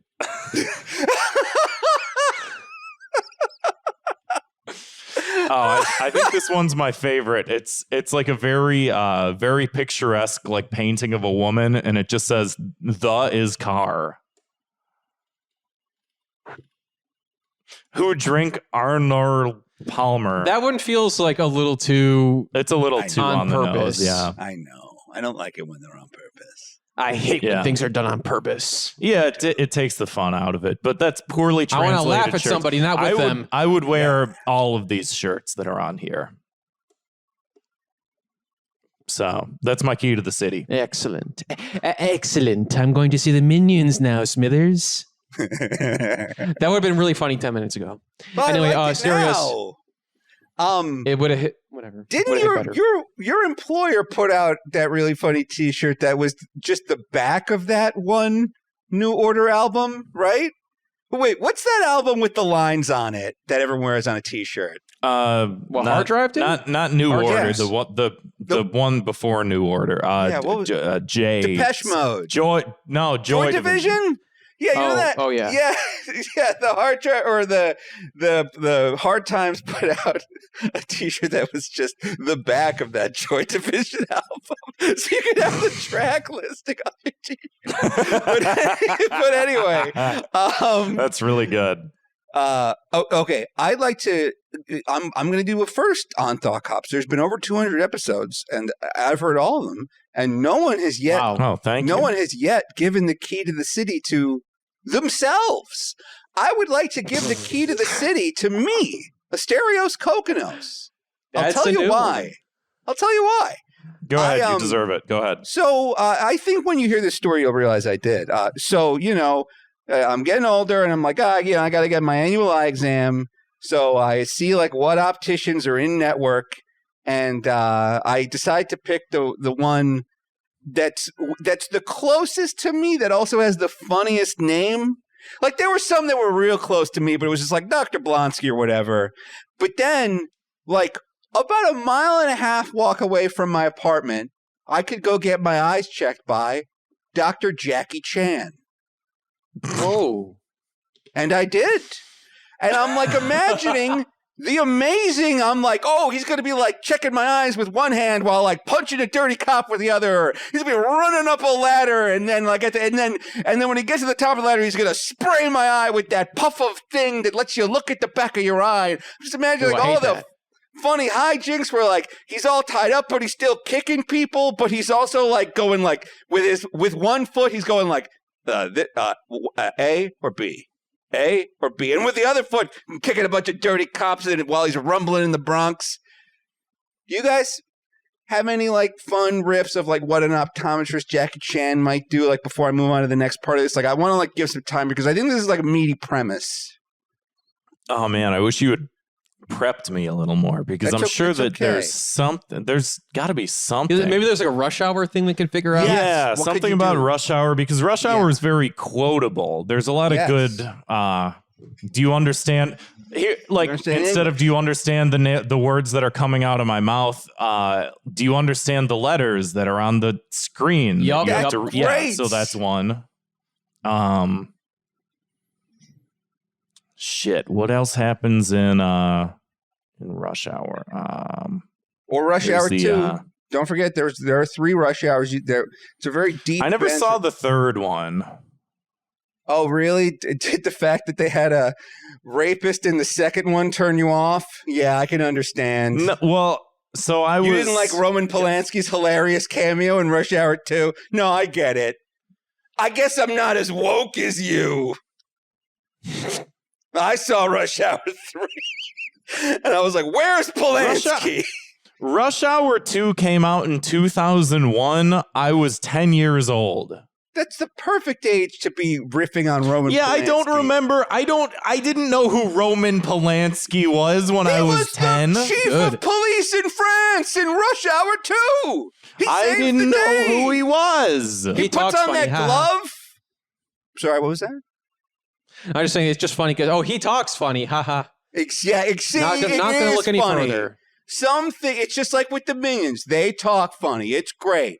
So anyway, so I go, and I get there, and unlike a Jackie Chan movie, I didn't have a very good time. Like the first thing I get there, and they're like, "Hey, would you like an eye exam, or are you just here to learn your prescription?"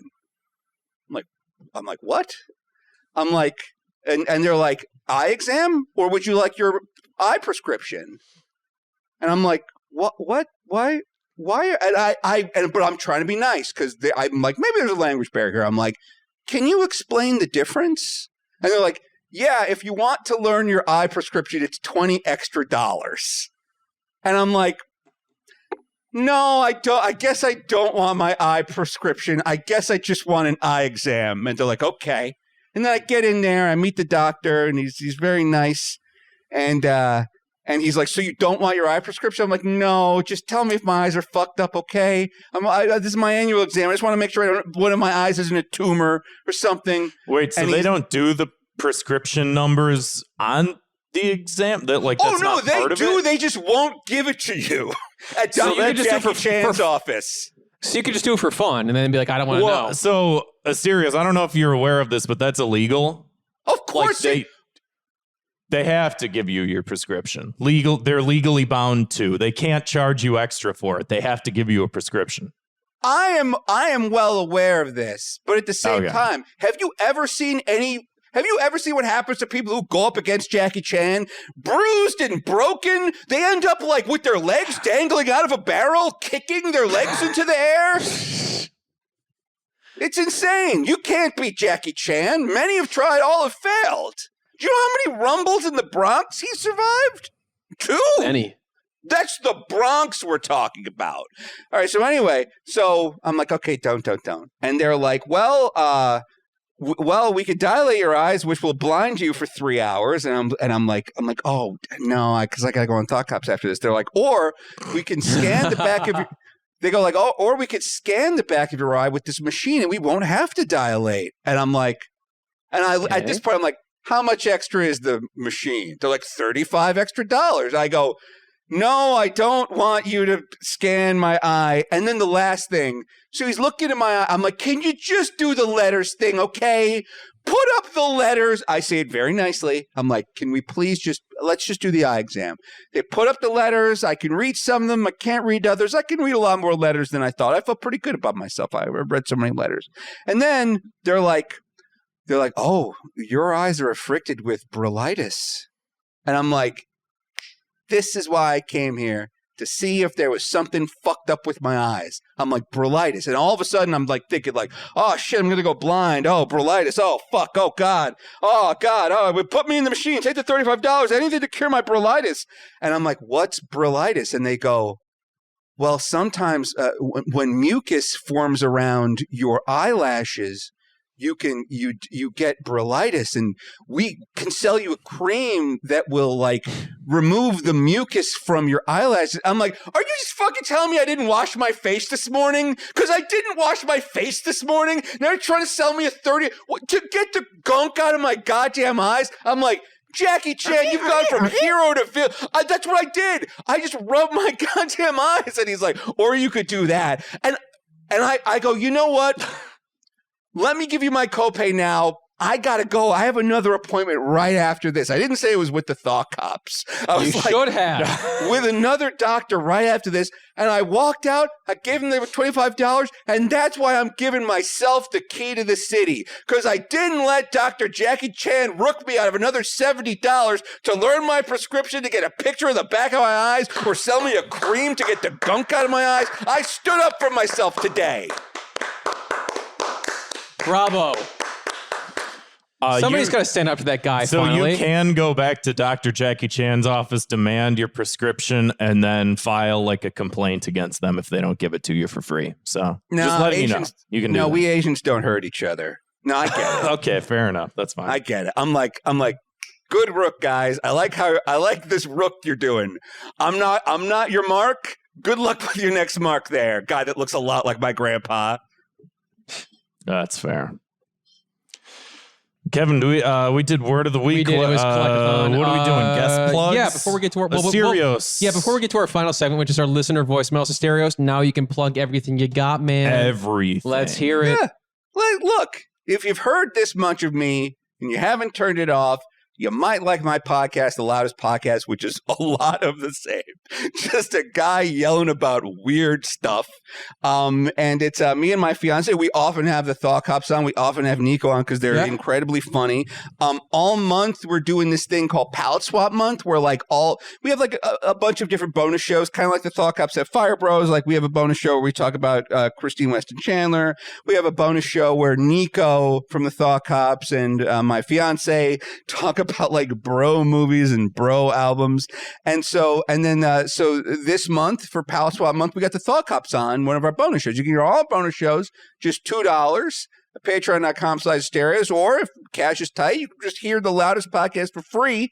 Anywhere you can find podcasts, you can find The Loudest Podcast. And we're going to have the Thaw Cops on at the end of Palette Swap Month for like a big super duper show with Nico and Nem, and Zwick's going to be on. Like a bunch of people are going to be on. It's going to be so much fun. Fuck. Yeah, I know. Grant Serious, I can't make it all of a sudden. I don't want to hear about I try and forget about that. No, I don't want him to show it to me. If you don't I don't want to know about it. He's pulling it out right now. I know that he is. That's what scares me. Yeah, he's in the chat right now. So. Get a penis tattoo and not show it to people in a bar. It's impossible. I wouldn't know. Why get one? I wouldn't get a fucking penis tattoo. That's just me. Okay. Why would you get one if you're not going to show it off, Grant? Different. He built different. All right. I'm just built different. So was Steve Jobs. R.I.P. Built different. He thought different. You're also cancer treatments. He thought very different. Here's to the crazy on Twitter. Ones. Yeah. And what else? If you Google Asterios, he's the only person that shows up. So just do. Yeah, you can find me. Just do that. If you want to do the work to find me, you can do it. And if not, I'm not going to bore you. That's fair. And let's get to some listener voicemails. We'll link to everything in the episode description as well if you want to find all of Asterios' wonderful content. And if you'd like to leave us a voicemail, you can always give us a call. Our number is 312-788-7361. Or you can always send us an audio file to thoughtcopspodcast@gmail.com. And hit it. Hey, serious. I got beef with you because you made me listen to that piece of shit Guided by Voices album, which sucked, by the way. I listened to it 10 years ago and it sucked then, and I listened to it because you told me to because we were going to review it, and it sucked again, and then we didn't even fucking talk about it. What the hell? So I listened to this garbage for no reason. And you guys have the audacity to say, like, Pinkerton is bad. Like, you haven't listened to Guided by Voices. It is the most amateur shit ever. It sounds like a bunch of, like, teenagers are just fucking around in, like, their uncle's, like, recording studio in the basement, and they have, like, half of a song, and then they just, like, record it, and they don't do anything else. They're like, yeah, this is it. This is good, apparently. This is real good indie music. Yeah, no. Guided by Voices. Oh. Ew. It's offensive. Asterios, do you have a response to that? I'm sorry. What's Guided by what's she talking about? What is going on? Well, I apologize. I'm sorry that Guided by Voices doesn't reach the musical heights of Weezer. Of Rivers Cuomo's Weezer. Look, here's what's done. If you go to a Guided by Voices concert, all of a sudden Rivers Cuomo isn't going to go like, all right, here comes Buddy Holly, but I don't want to sing it, so our bass player's going to sing it. Like, you're not going to have to wonder, like, how old was Robert Pollard's wife when they met? Like you will with Rivers Cuomo. Can you imagine being the worst Cuomo in the world of in the Cuomoverse? I don't know if Rivers is the worst Cuomo. He's the worst Cuomo. Because at least that other guy, look, terrible, obviously. The one good thing he did was he kept yelling at us to put masks on. Like, you weren't in New York. That guy went on TV. He built a wall of masks during a mask shortage. Look, that was Asterios. Bad. No, that was bad. He spent government money to print his book. That was bad. He kissed random people on the mouth, and then when he was called on it, he said, quote, "That's just what Italians do." Right. But he's Italian. Come on. But at least he didn't release that song that was like, "Make my day, make my day." Oh my fucking God. It sounded like a parody of the Blue Album. It's like, I get you hate the Blue Album. Can you not take it out on me, Rivers Cuomo? I don't know. They're all meatballs in my book. Let's pretend this never happened and move on to the next voicemail here. Hello, Thought Cops. Once again, it is I, Leo Incredible, He sounds extra evil today. your He does. voicemail. I love him. I hope you're doing well, Grant. He sounds And you angry as well, about Kevin. the Elon Musk shit. And hello, Asterios. Hi. We meet again for the fourth time, the first time. No internet crimes to report today, gentlemen, but I do have a question for your guest. Hello, Asterios. Here's my question for you. It has been some years Riddle me since this. you had produced a tome, a tale, a catalog of enemies That's true. of 20-something Mega Man. And in that time, Oh, yeah. with so many years gone by, has the 20-something Mega Man developed any new enemies? Is there a new genre of enemy that has developed in the last few years that could challenge Mega Man? Would it be Anti-Vax Man? No.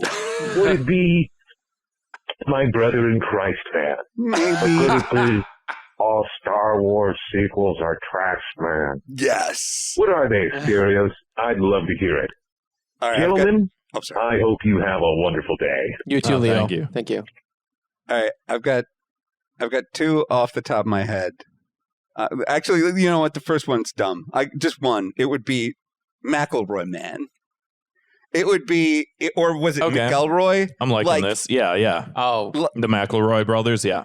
Yeah, it's like if you are, and by the way, look, I listen to their shows every week. I love those guys. But like the McElroy Why would Hive, you listen to that? it's fun. They do good shows. Like I really like the show they do called Besties, which is like a video game review podcast. I bought like so many video games they've recommended.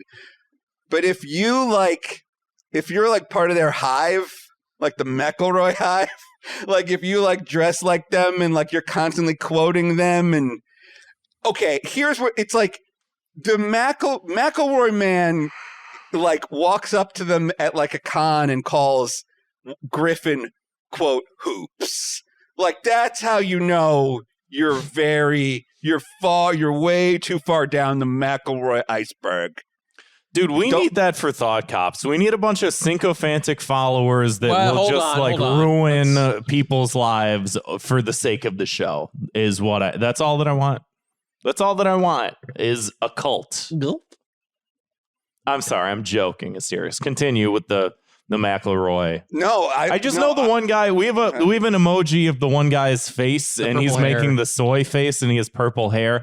I really don't know who they are beyond the emoji that's in our Discord.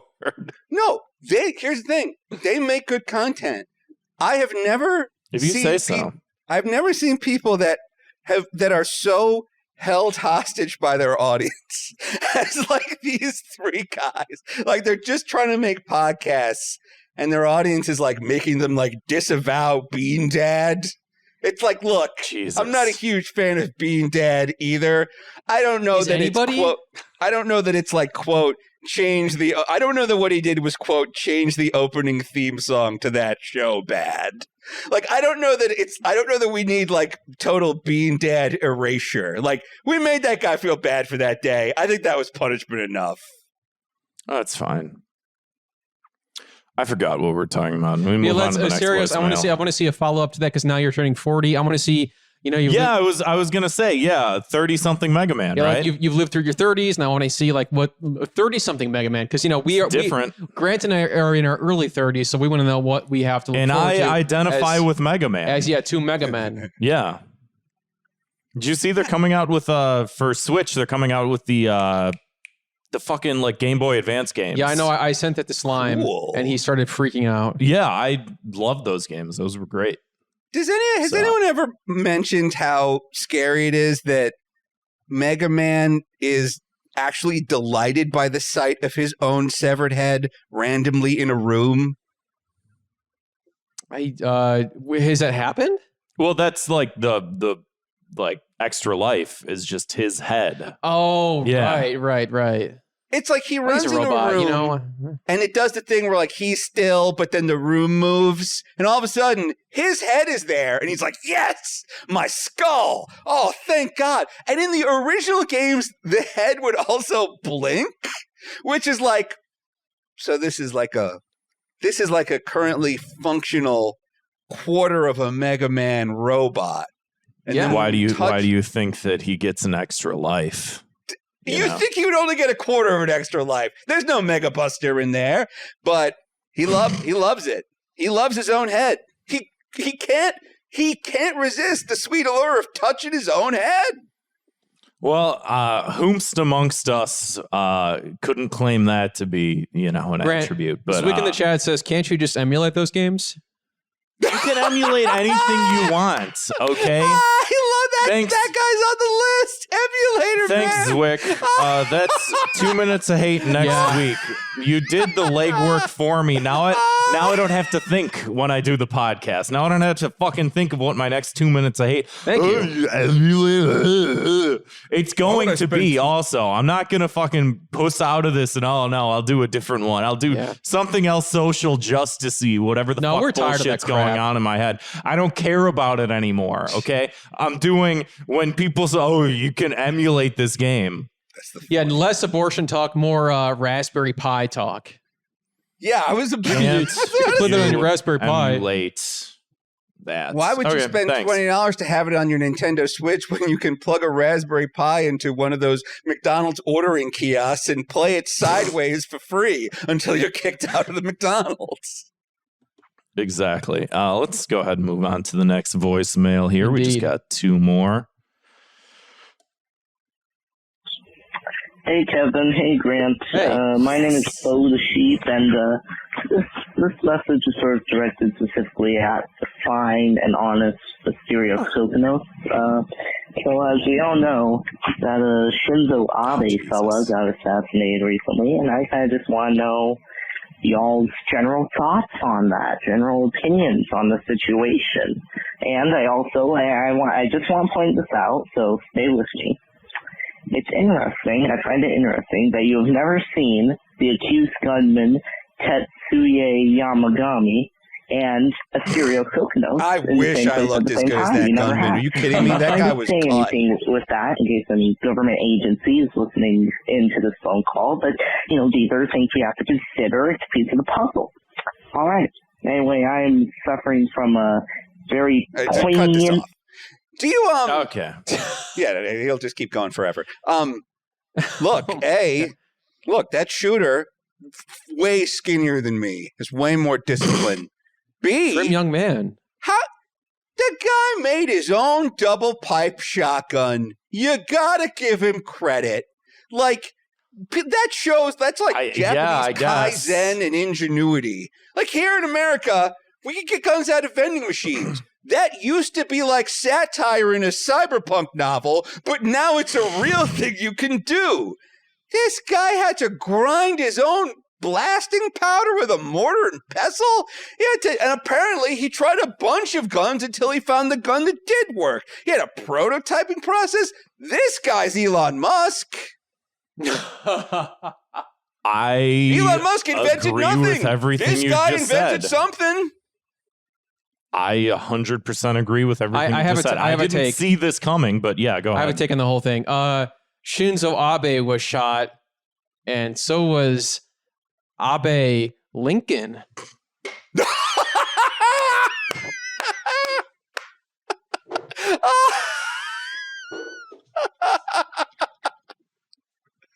Moral of the story, don't have that be your name, I guess. You can just emulate Oddworld Abe's Odyssey. You don't have to buy it.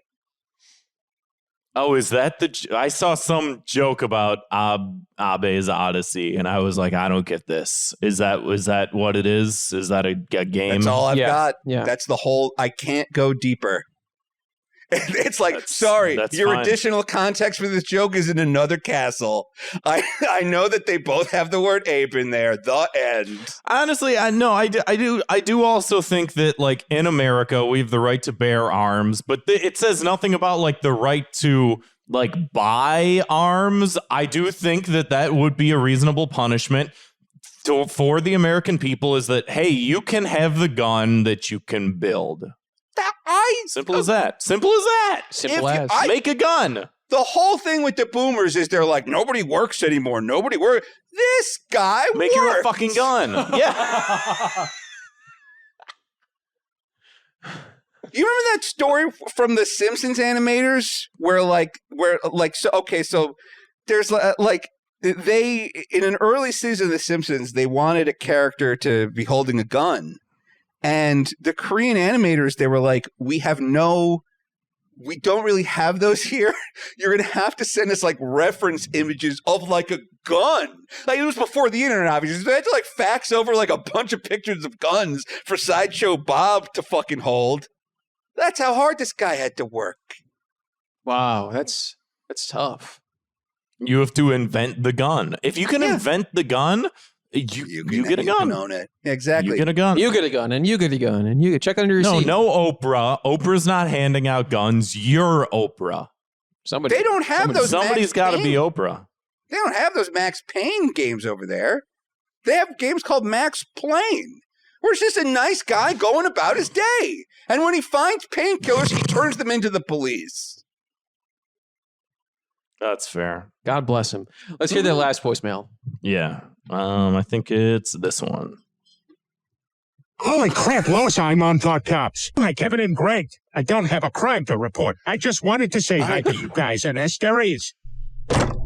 Wait, what, Garfield? What are you doing here? I heard you say that you are a part of the Heathcliff gang. I'm going to fucking kill you. No, Garfield, please. Kevin, Greg, Asterios, please tell Garfield not to kill me. First Nav and Missouri, then Scooby. And now you, Peter. I'm going to finally put you out of your misery.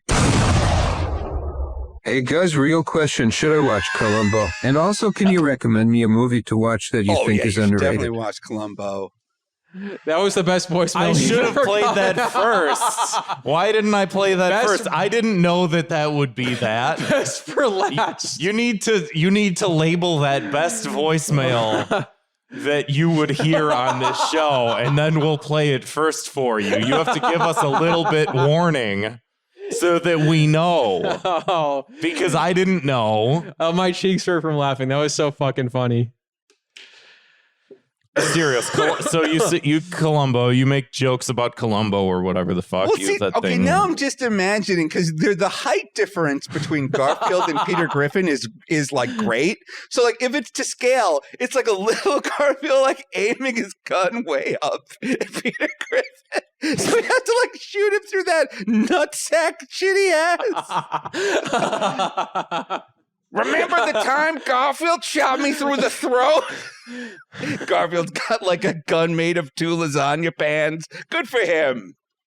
Where was Brian to scare off that cat? You know? It's a good question. He was probably slipping out of his wet clothes and into a dry martini.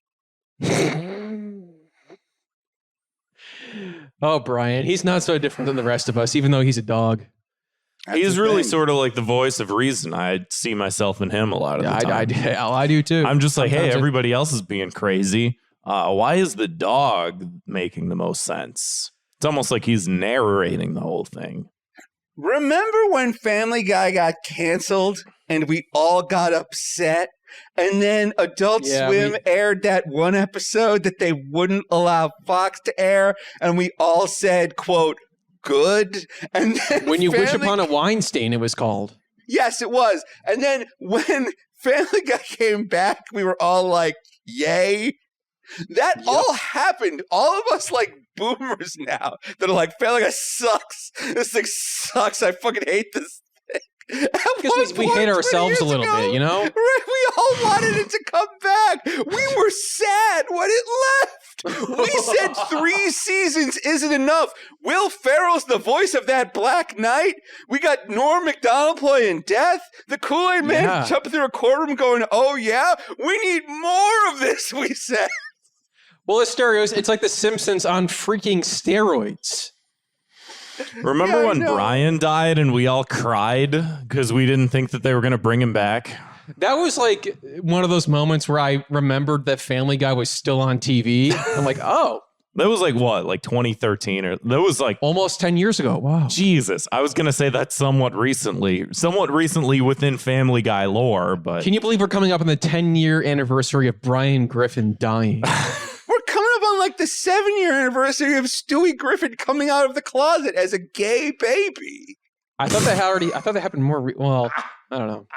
Look, I don't know. I don't know. I don't know when these things happen. I read that they happened and I go, oh no. Like, I've heard he fights Donald Trump in a Chicken Man style fight. We do need to do that. The next time that we do some sort of a live show, we will do a live watching of the Trump Guy episode for everyone's pleasure or displeasure, what have you.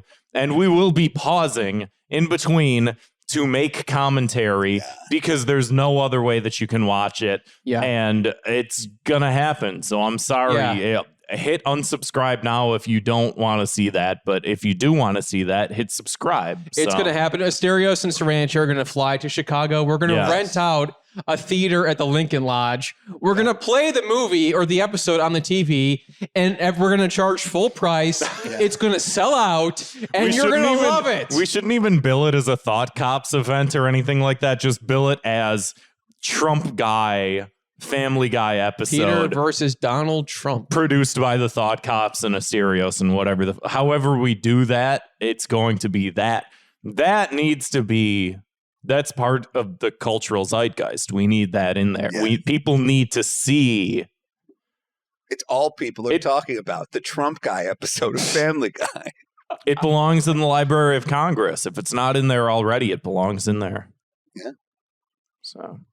Can't think of a better way to end the episode. So if that inspired you with, if you want to make listen, that was a top tier voicemail. If you want to top that next episode, give us a call. Our number is 312-788-7361, or you can always send us an audio file to thoughtcopspodcast@gmail.com. And again, that number is 312-788-7361. And if you want to support the show, get a backlog of bonus content and be a part of the episode in our live recording chats, head on over to patreon.com/thoughtcops. I want to give a thank you to one of our oldest patrons again this week, Takaro, who has been a patron since October of 2018. Thank you, Takaro. Thank you. And thank you, Asterios, for coming on the show. We're happy to have you. Check out Palette Swap, everybody. It's going to be a good time. And we'll see you next week. See you, Space Cop. See ya. Jesus. It's still funny to do that. It's not. I can't stop doing it. I will never stop doing it. Remember the time I did the me impression? It's a disease. Hey, Lois, remember the time that I accidentally shot the former Japanese prime minister? Holy crap! He's like, this nail pinata will be quite the gift to our friends in the... This nail pinata will improve Sino-American relations. Oh, crap!